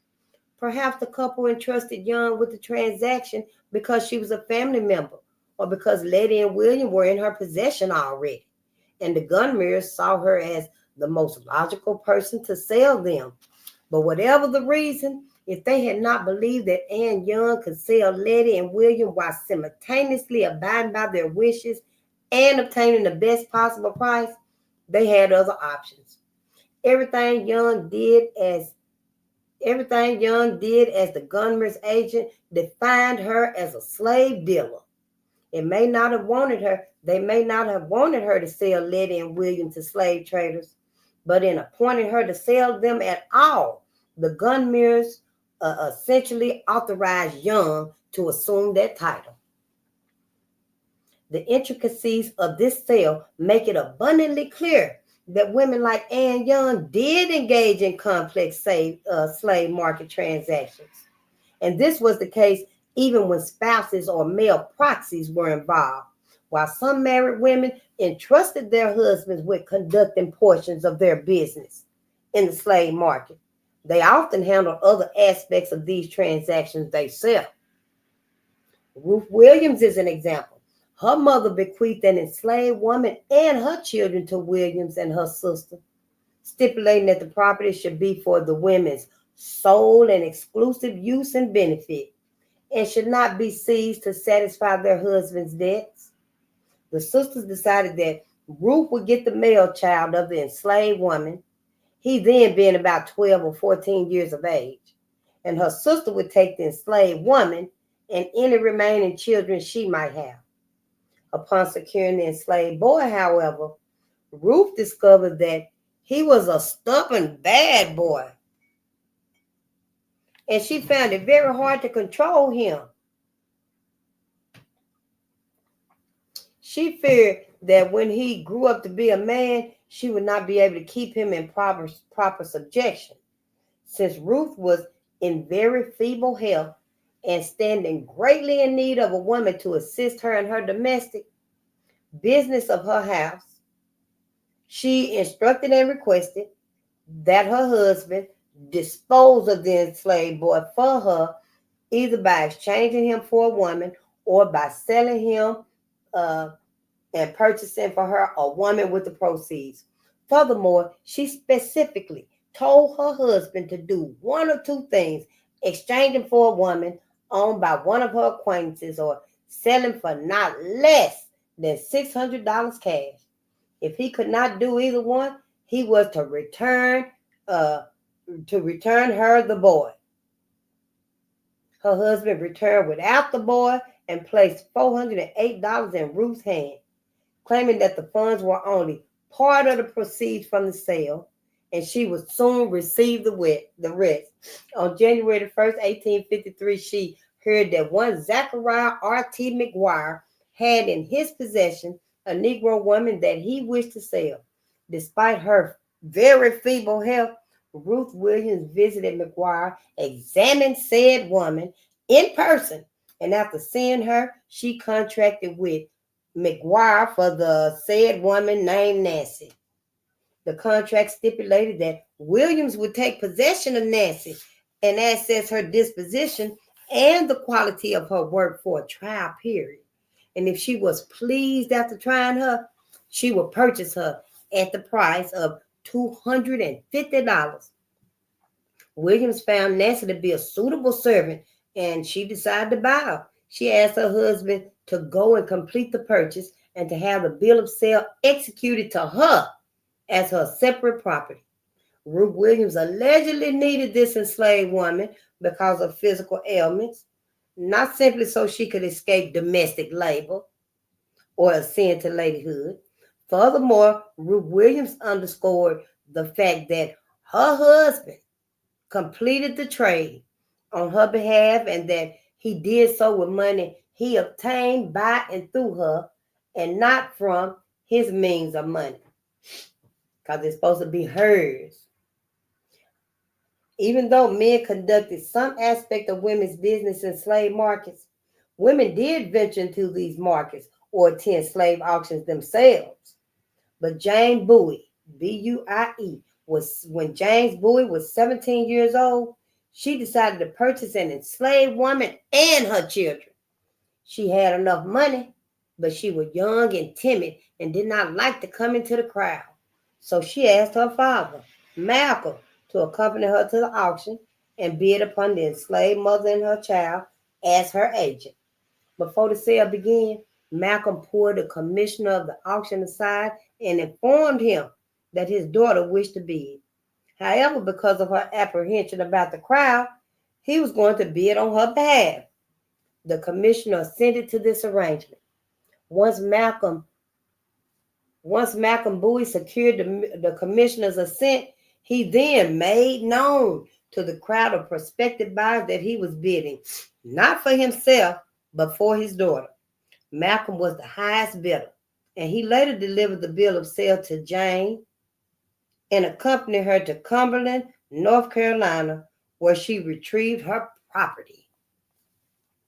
Jane's decision to ask her father to bid was probably based on her lack of experience and perhaps the anxiety of trying to bid in a crowd of individuals who might have participated more routinely in the frantic bidding that characterized these auctions. Since she trusted her father to handle the transaction adeptly, she did not have to attend the auction in person. But her decision to do so suggests that she might have wanted to observe the bidding process so as to gain a deeper understanding of how to bid successfully in the future. It is also important to recognize that her father did not use this as an opportunity to affirm his masculinity or his role as paternal protector. Rather, he let the auctioneer and the crowd know that his daughter was present and he was merely acting on her behalf. She still kept her power. It was common, however, for women to initiate and finalize transactions in the marketplace themselves. When a formerly enslaved woman named Sarah was just the age when gals began bringing good money in the market, a slave trader stole her from her mother. After trying unsuccessfully to sell her in several slave markets in different states, the trader decided to try again in New Orleans. Once they arrived in the city, the trader placed Sarah in a trader house where she remained for several days. When it was time for the auction to take place, he prepared Sarah for sale by cleaning her up and giving her a new dress to wear. Later, Sarah described what happened next. The trader placed her on the auction block, and Sarah began to see the white folks pass by. Soon, she noticed a white lady stop and look at her. After giving Sarah a thorough once-over, the woman approached the slave trader and spoke to him for a while.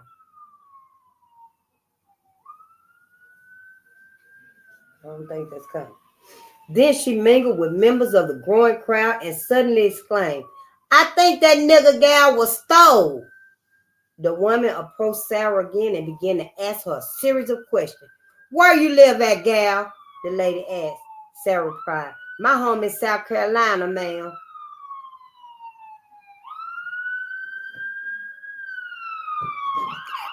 I sure appreciate y'all too. I'm trying to read good and fast here, and we're gonna finish this.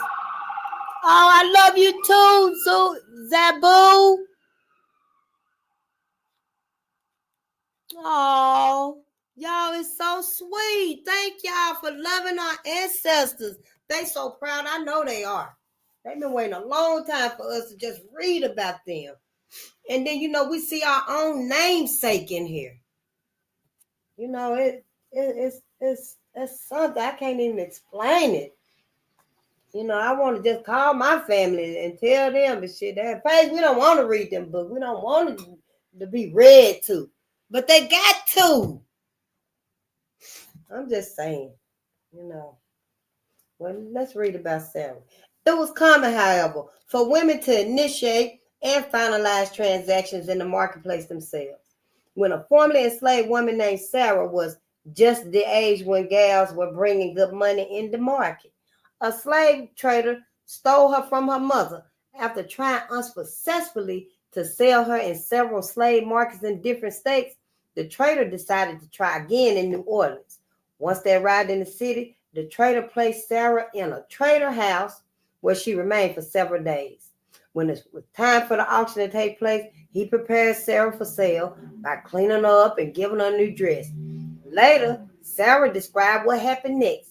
The trader placed her on the auction block, and Sarah began to see the white folks pass by.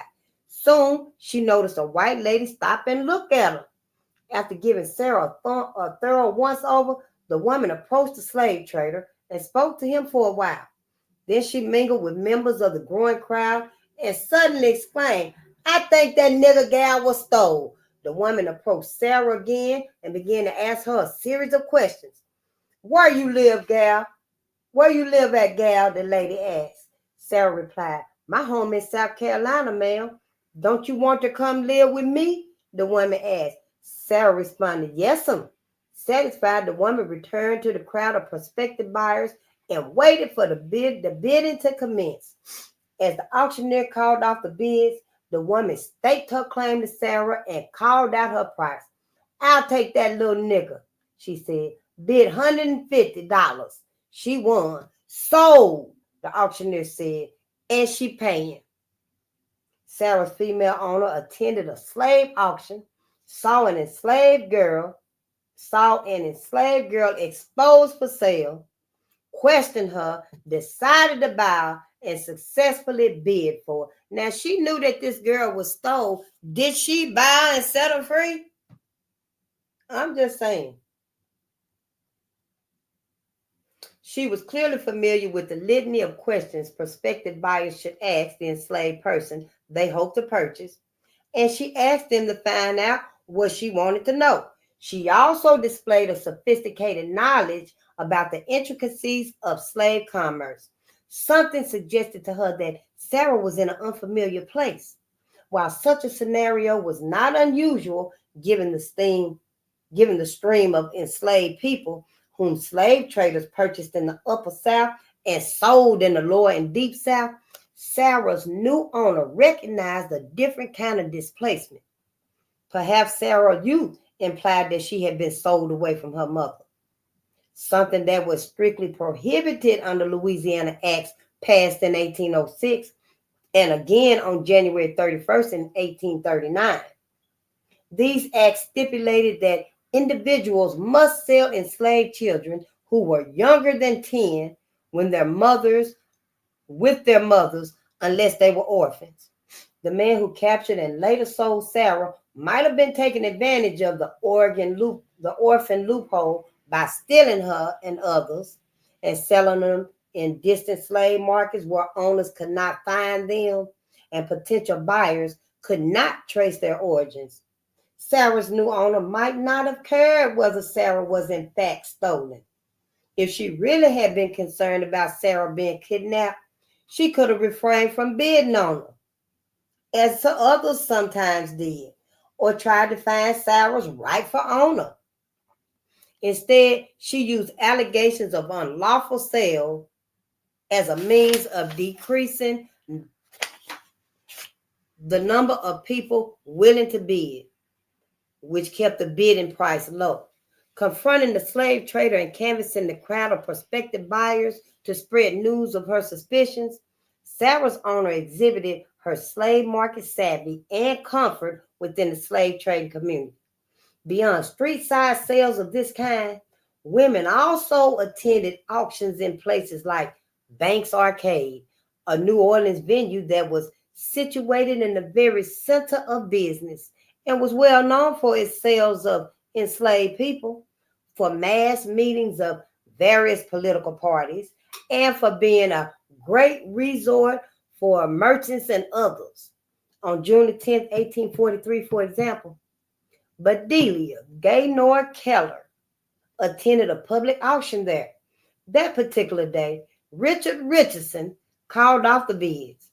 Richardson was the business partner of Joseph A. Beard, a man who was considered New Orleans' most prominent auctioneer and the largest slave seller in New Orleans during the 40s and 50s.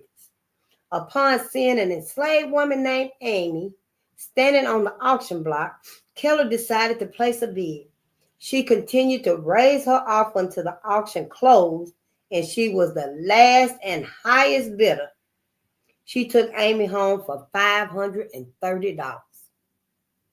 Women sold and bought enslaved people and just about everything else, from men like Richardson and Beard. Auctioneers advertised sales for slaves as well as for bonnets, fabrics, lace, women's dresses, and ladies' shoes. If she were in the market for one, a woman could also buy houses, lots, and plantations. Individuals in cities and towns throughout the South regularly held auctions just for women, at which they could bid upon a variety of items such as bedsteads, barroos, chairs, carpets, and mattresses, as well as a splendid assortment of rich dress goods and trimmings, elegant silk, cloaks, wool blankets, counterpanes, quilts, and housekeeping articles. G.W. Hanna called upon all the ladies to attend auctions he held every morning and every evening just for the ladies, just for them. Yep. E. Barron's, Barinds. E. Barron's and Company also held ladies' auctions every Tuesday and Friday from 2 p.m. to 5 o'clock during the month of December 1857. Ladies' auctions took place in cities like Charleston, New Orleans, Iberville, Shreveport, Louisiana, Nashville, Memphis, Baltimore, Richmond, Hannibal and Glasgow, Missouri and Raleigh, and Fayetteville and Newbern. Yeah. Oh, like Newbern, Tennessee? Well, maybe not. And then North Carolina. These auctions were well attended. Sometimes crowds of 100 or more women would pack themselves into the auction rooms. Do you hear me? 100 or more. And this is when they went to the auctions, because remember earlier in the earlier chapter, it said they didn't even have to go out to the auctions. The auctions came to them. They had the auctions in the house. That's what white women did. They had the slave auctions in the house.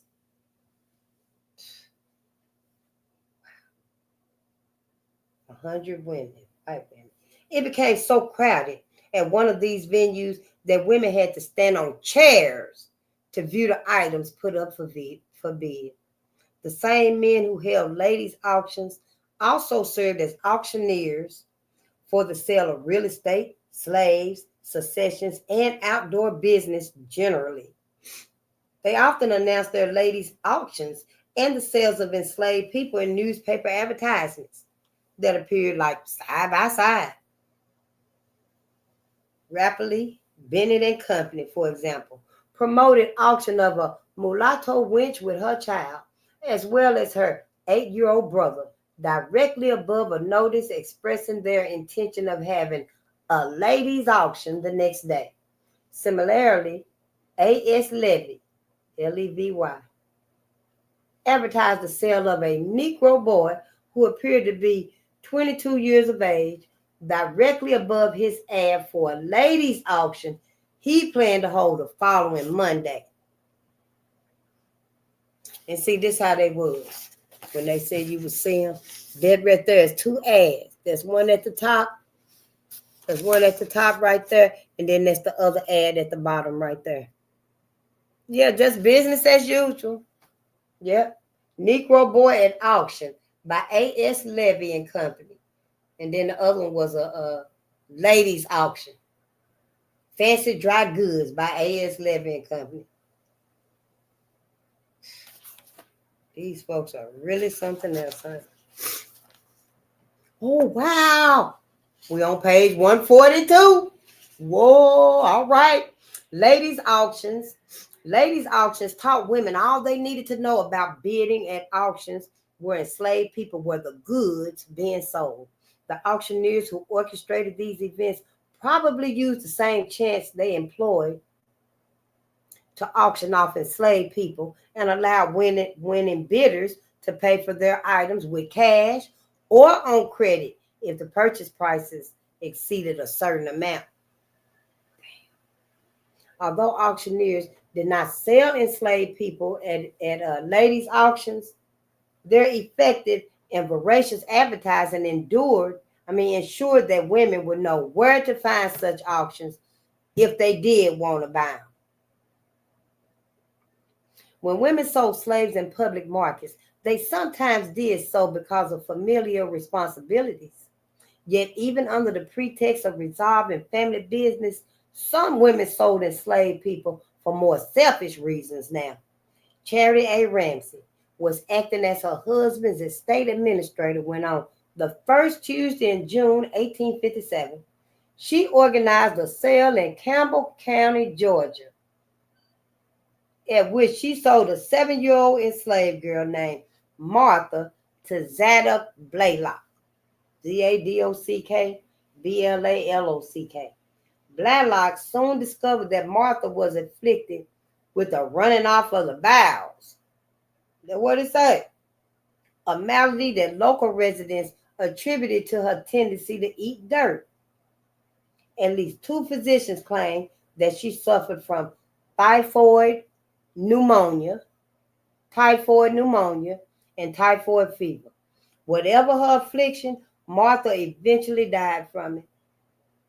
Blaylock accused Ramsey of selling him a sickly slave who she knew was ill and falsely warranting her as healthy and sound. He was right. Ramsey had told 2 of her female neighbors that her decision to sell Martha and other slaves had nothing to do with repaying her husband's debts. Nope. She planned to sell them because they were sick and she feared they might die and she would lose them.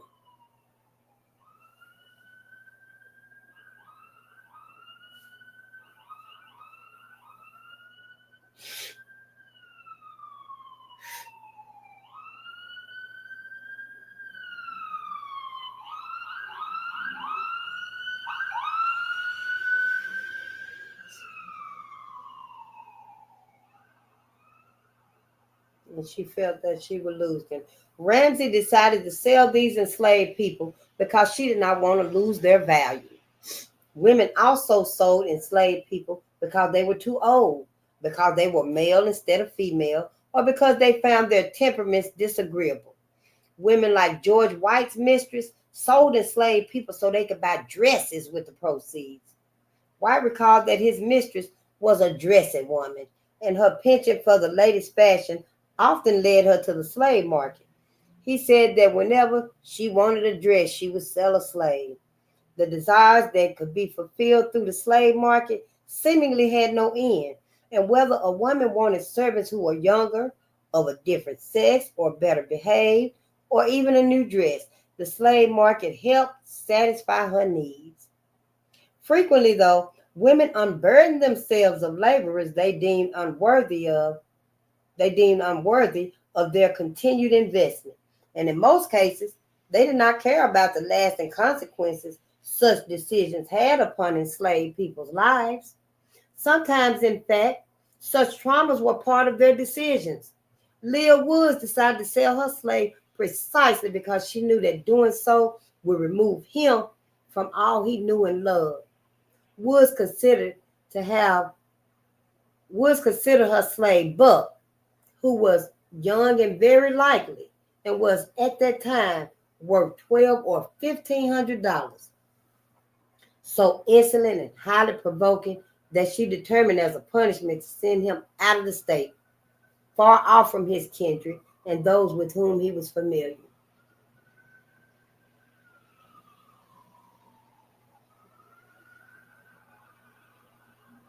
Yep, this who you love, Black America. Uh, White women sometimes decide to sell enslaved people away from their loved ones and communities for darker reasons. Eliva Bowles, Boles, Eliva Bowles, Eliva Boles. Eliva Bowles' first mistress sold her because Bowles' master was her father. Sarah Hill and Margaret J. Mason wanted to sell enslaved men because they were too white to keep. Both men were so light in color that they could successfully pass as white. Hill and Mason were concerned that the men would run away and they would incur significant financial losses. Mason was able to finalize the sale of her slave just in time, but Hill was not so lucky. Once Edmund, the mixed-race 19-year-old enslaved man she hoped to sell in the New Orleans slave market, discovered her plan, he made his escape. Months later, after placing multiple runaway advertisements, she still had not found him. Another formerly enslaved woman spoke of being sold twice. Her first mistress sent her to a slave trader's office to be sold because she had violently resisted the sexual advances of her mistress's son. Her second mistress demanded that she be sold because she was a half-white nigger whose presence disturbed the mistress so much that she gave her husband an ultimatum. If he didn't get rid of her pretty quick, she was going to leave. When a month passed and he still had not sold the enslaved woman, his wife left, just as she promised.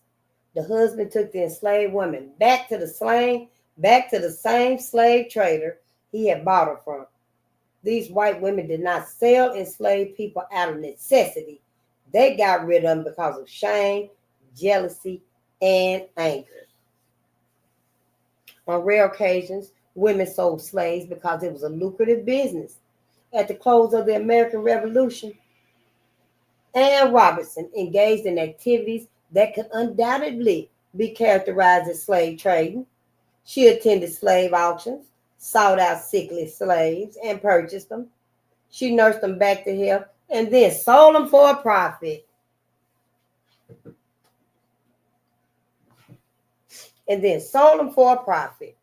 Robertson recognized that such business strategies involved uncertainties that could prove ruinous. Even her husband, John, tried to warn her about her risky bidding behavior, but she repelled his interference and said the money was her own and she would do as she pleased with it. He replied that this was no reason she should ruin herself, but Anne was willing to take her chances despite her husband's warning and the risk. She knew that sick slaves cost less than healthy ones, and she understood that there was no guarantee that they would even recover. But she also knew that if their health did improve, she could sell them for much more than she paid for them.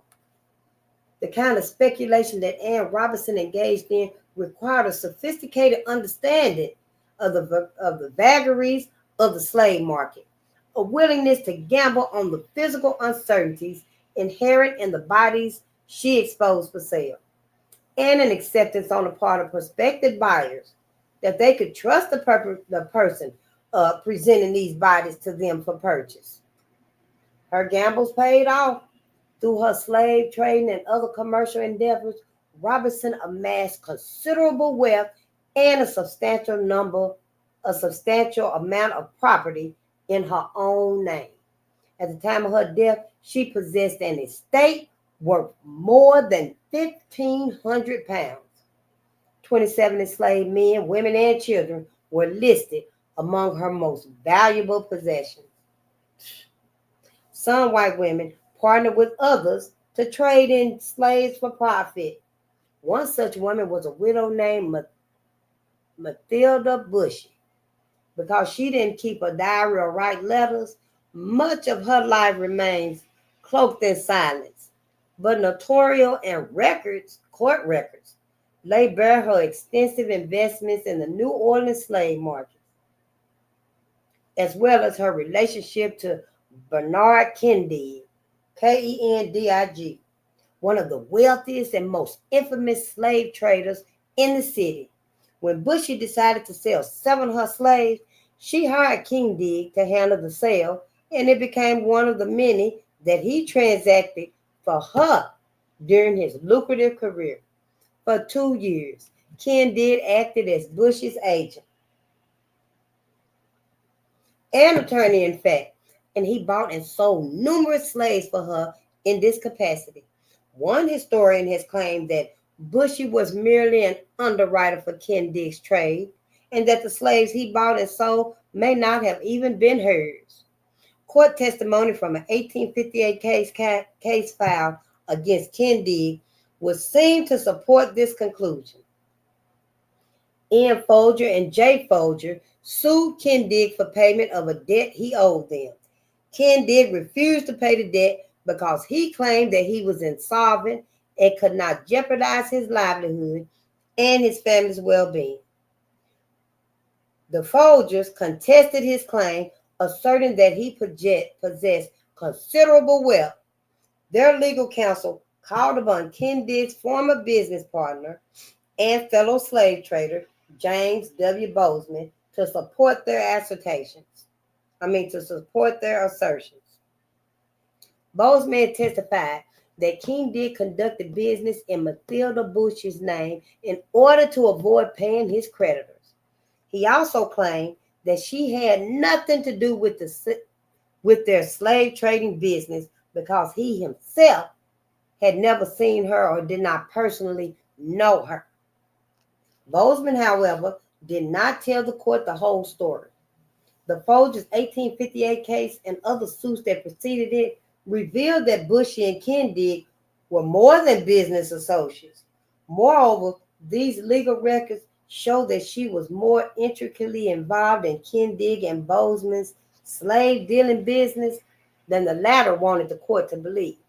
She was, in fact, Kendig's aunt, and the United States Census identifies her as one of the individuals residing in his household in both 1850 and 1860. In the 1856 case that William H. Nixon filed against Bowes and Bushy for selling him that sickly slave, Kendig was compelled to testify. His testimony in this case makes it clear that he was actually Bushy's employee.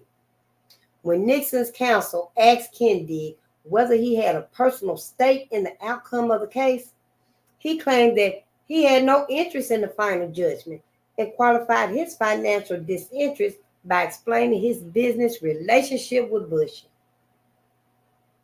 According to Kendig, Bushy gave him the money to buy and sell slaves on her behalf. He would then retain a portion of the profits and give her the rest. Upon cross-examination, Kendig stated that his compensation came from the commission he earned on the side.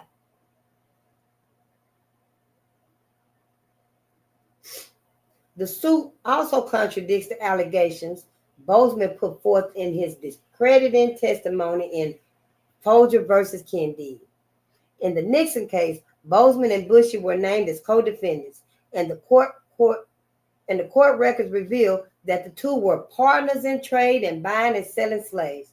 Kendig seemed to support this assertion. He testified that Bozeman negotiated the sale from Mrs. Bushy to Nixon. Surprisingly, Bozeman did not deny this fact or qualify it at any time during the court proceedings.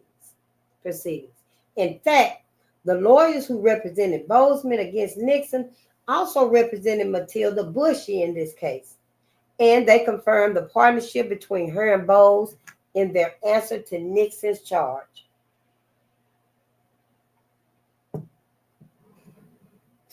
The Nixon case not only establishes Bozeman and Bush's business connections, it also calls Bozeman's later denial of having known Bushy and his dismissal of her slave trading activities into question.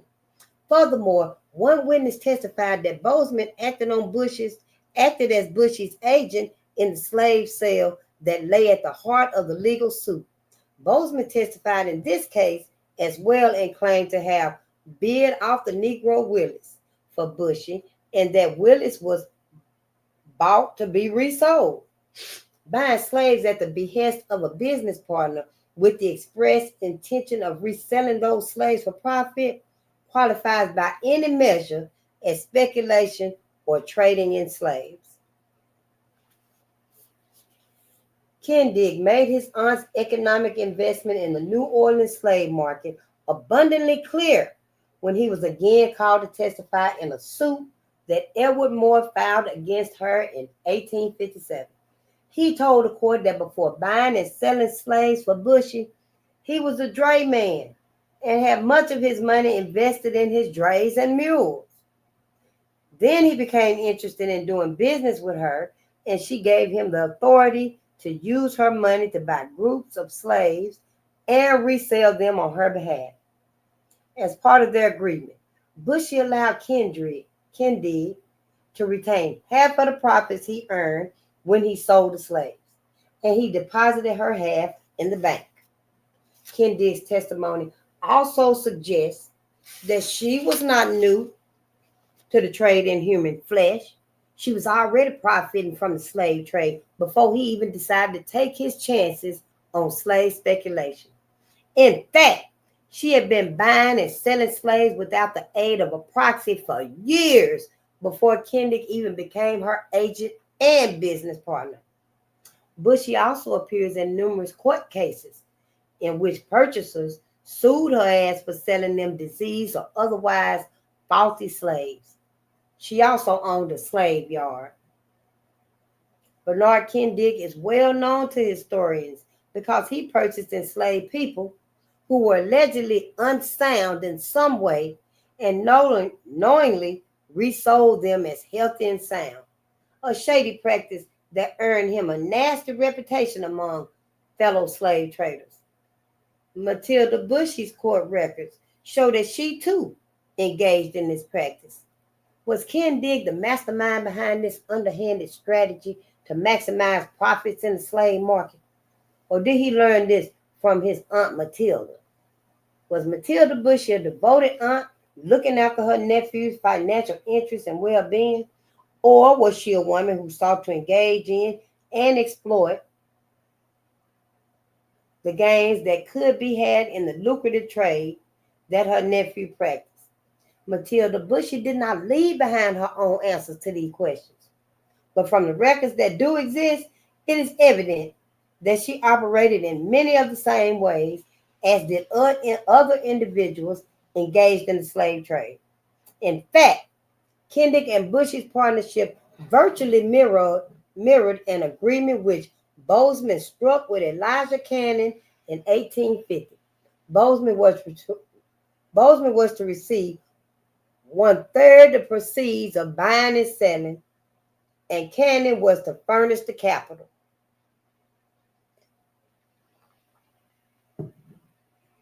Ooh, 4 pages to go. The familiar ties that undergirded Kendig and Bushy's partnership resemble the ones that existed between male members of the notorious Woolfolk family, Woolfolk is one word, Woolfolk family, who used kinship ties to create a slave trading network that operated in the most lucrative, geostrategically positioned slave markets in the South. In addition to the Woolfolks, numerous cases existed of speculators forming similar partnerships with their kin. Similar partnership agreements also revealed that Matilda Bushy's decision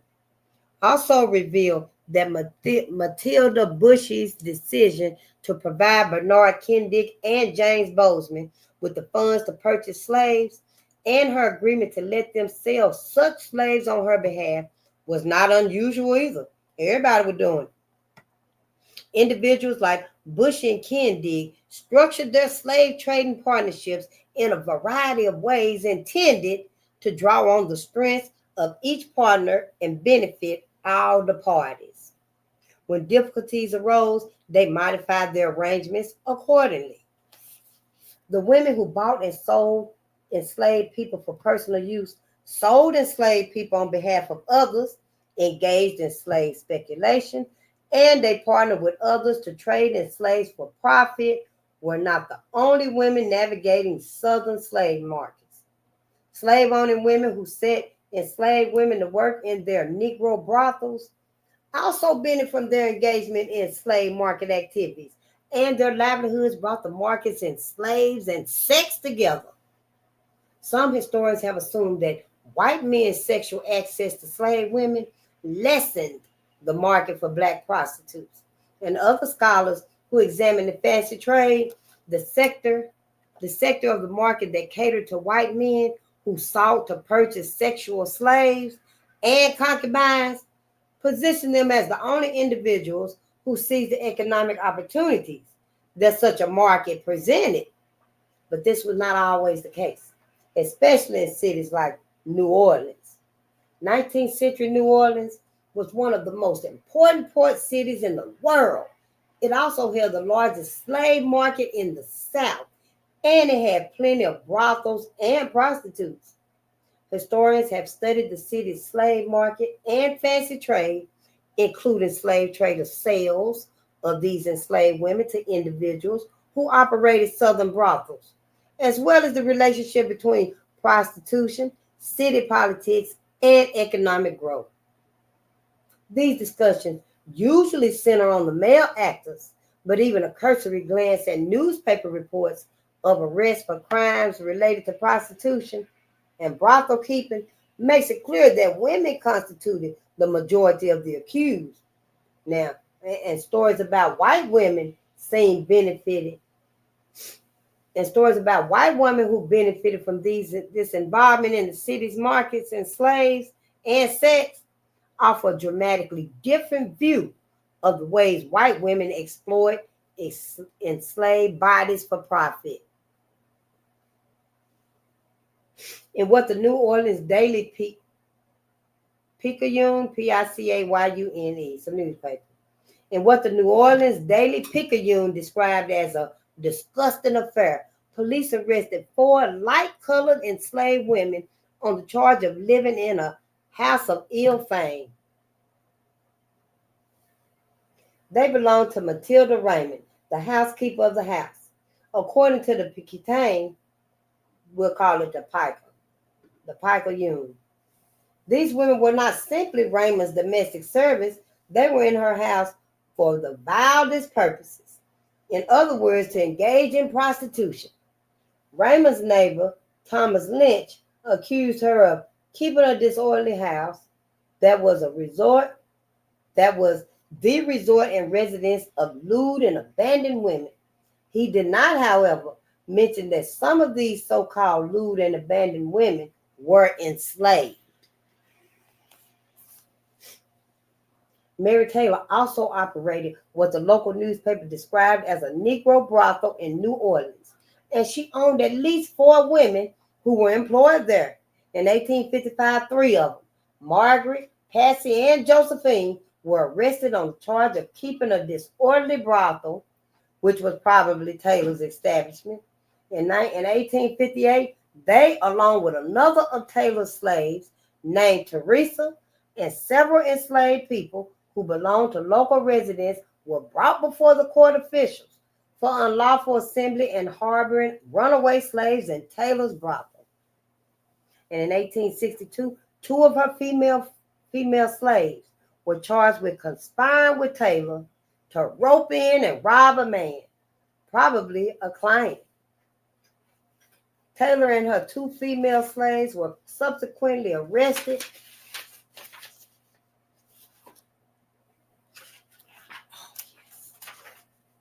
seized by the police and placed in the local jail.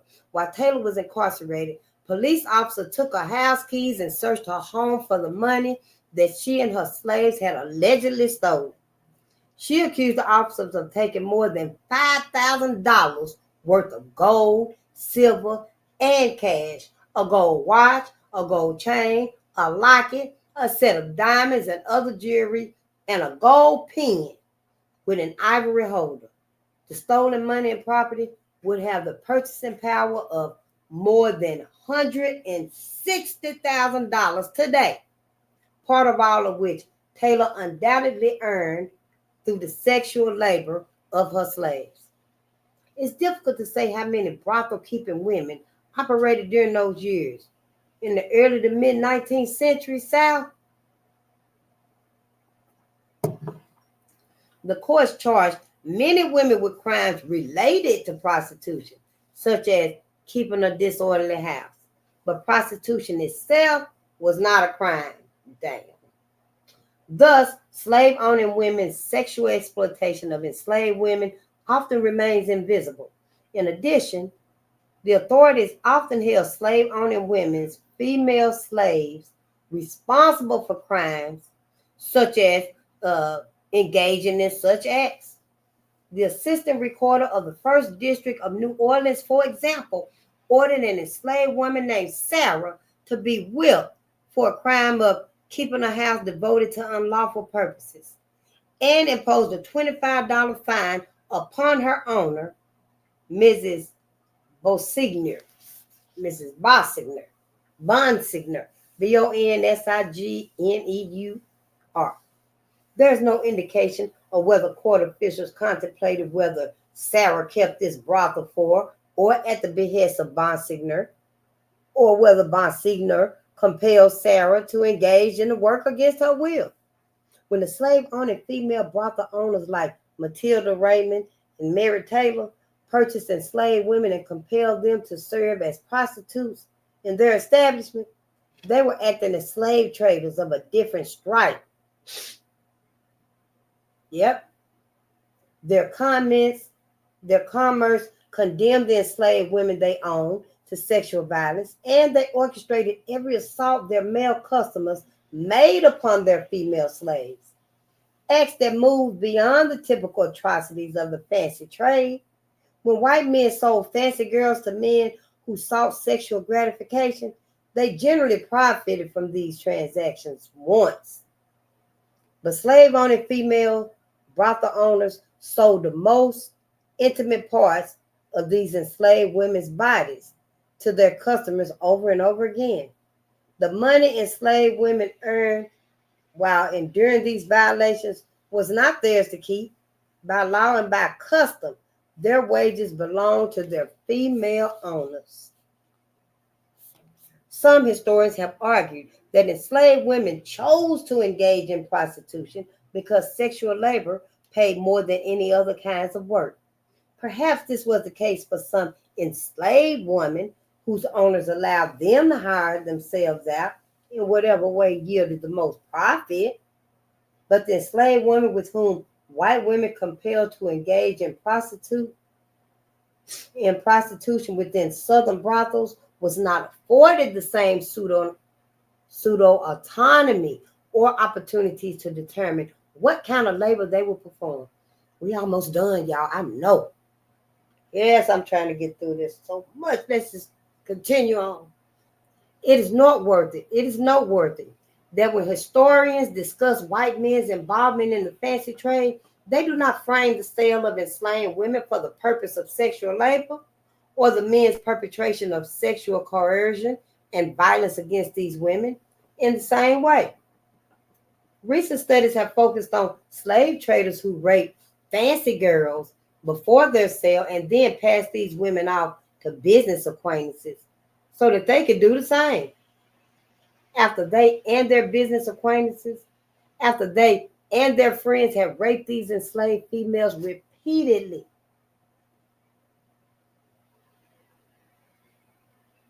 Their owners sold them to other men who wanted them for the same purpose. The white men who engaged in these behaviors never claimed that the enslaved women they sexually violated willingly participated in these sexual encounters. Nor do historians suggest that the enslaved females whom slave traders subjected to these violations wanted to be fancy girls, wanted to engage in sex with these slave traders, or that they agreed to be sold as sexual slaves. The question must then be asked, if we do not assume that the enslaved woman whom slave trading men bought, owned, sexually violated, and sold as sexual slaves were freely engaged in sexual slavery, then why should we assume that the enslaved women and girls who belong to white madams and brothels keep close or consent or brothels? Let me read that again. Dang, I didn't know that sentence was that long. Shit, okay. The question then must be asked, if we do not assume that the enslaved woman whom slave trading men bought, owned, sexually violated, and sold as sexual slaves were freely engaged in sexual slavery, then why should we assume that the enslaved women and girls who belong to white madams and brothels and brothel keepers chose or consented to the same kinds of sexual violations? Acting as brothel keepers, white women initiated the sexual violence against enslaved women. And acting as mistresses of the household, they personally orchestrated acts of sexual violence against enslaved women and men in hopes that the women would produce children who would augment their wealth. The formerly enslaved women who recounted these ordeals unequivocally described their experiences as non-consensual. As Sharon Block has made clear, choice or consent within coercive contexts such as slavery are impossible to judge. But in the end, enslaved women had no choice. The slave market offered a range of possibilities for white women, and until now, these women have been among the slave trade's best kept secrets. But white women's invisibility within southern slave markets has little to do with their avoidance of or aversion to the commerce that took place there. In fact, white women were ubiquitous in slave market dealings. Regardless of how they might have felt about the system, their slave market activities brought them wealth that they could not have accumulated otherwise. Most did not verbalize their innermost feelings about the morality and justness of slavery in the records provided. A slave trader with goods. In the records they left behind. Yet every time a white woman chose to buy and sell slaves, provide a slave trader with goods or services, or prostitute the bodies of enslaved females she owned, she contradicted the sentimental or maternal value or the maternal view of white women's relationship with slaves and the institution as a whole. The decisions to buy and sell enslaved people helped to sustain the institution of slavery and the domestic slave trade. It severed the relationships between enslaved family members, and it broke emotional bonds that would never be mended. The slave-owning women who engaged in slave market activities were far more begrudgingly complicit bystanders on the margins of the peculiar institution. They had an immense economic stake in the continued enslavement of African Americans, and they struggled to find ways to preserve the system when the Civil War threatened to destroy the institution of slavery and their wealth along with it. The end. Well, chapter 6, and tomorrow we will be on chapter 7. Thank you so much, everybody. Her slaves have been liberated and lost to her. That's chapter 7 right there. That must be after the war, when the slaves were free and they walked off to the plantations and stuff. But we'll start there tomorrow. I thank y'all so much. I am so sleepy. I think I'm going right to sleep. Yeah, but let's just give some shout outs and go and get you some rest, rejuvenate, process all of this and stuff, so that we don't wake up with all of this on us about white women and stuff. We know who they are. They done showed us, now we can remember, just reflect, process this right here and go on and get them out of our system. We got to get these people out of our system, out of our mind, psych. We got to get them out. We just do it. We don't have any other choice at this point right here. Oh, I love you guys. Thank y'all so much. And we finished like 30 minutes early. Yeah, usually we'd be like 3 o'clock, 3:30 or something like that. But I just want to, get us to a comfortable pace where, we can read, without all this stuttering and stuff and rereading and stuff like this. So I will be making a conscious effort to be better in my delivering and stuff, what we need to know. And I just thank y'all and stuff. And I want to give you some gratitude, at least the gratitude. Gratitude, y'all, it shields you from negativity. All the negativity that's going on in the world and stuff, whatever channel you turn on is talking about the fires in the world and stuff. Just stay grateful. You stay grateful. Keep your eyes on the prize. Everybody else is. Yeah, they act like they looking at the fires out there, but they really ain't. They looking at Black America to see what are you doing. Don't go out there and try to put out nobody's fire. You keep your gratitude for you. Let it protect you. Gratitude makes you at least 25% happier. Y'all, when you got your gratitude, can't nobody take it away from you. Can't nobody tell you done overused it. Can't nobody tell you put that down. Can't nobody tell you give me some. It's yours. You do what you want to do with it. Use your gratitude to make you happy. Ain't nobody else responsible for our happiness. I used to think that too. We got to be responsible for our happiness because life goes on. Life goes on. People move. Feelings change. People pass away. Things just happen in life. So, you got to be your gratitude so you can keep your happy.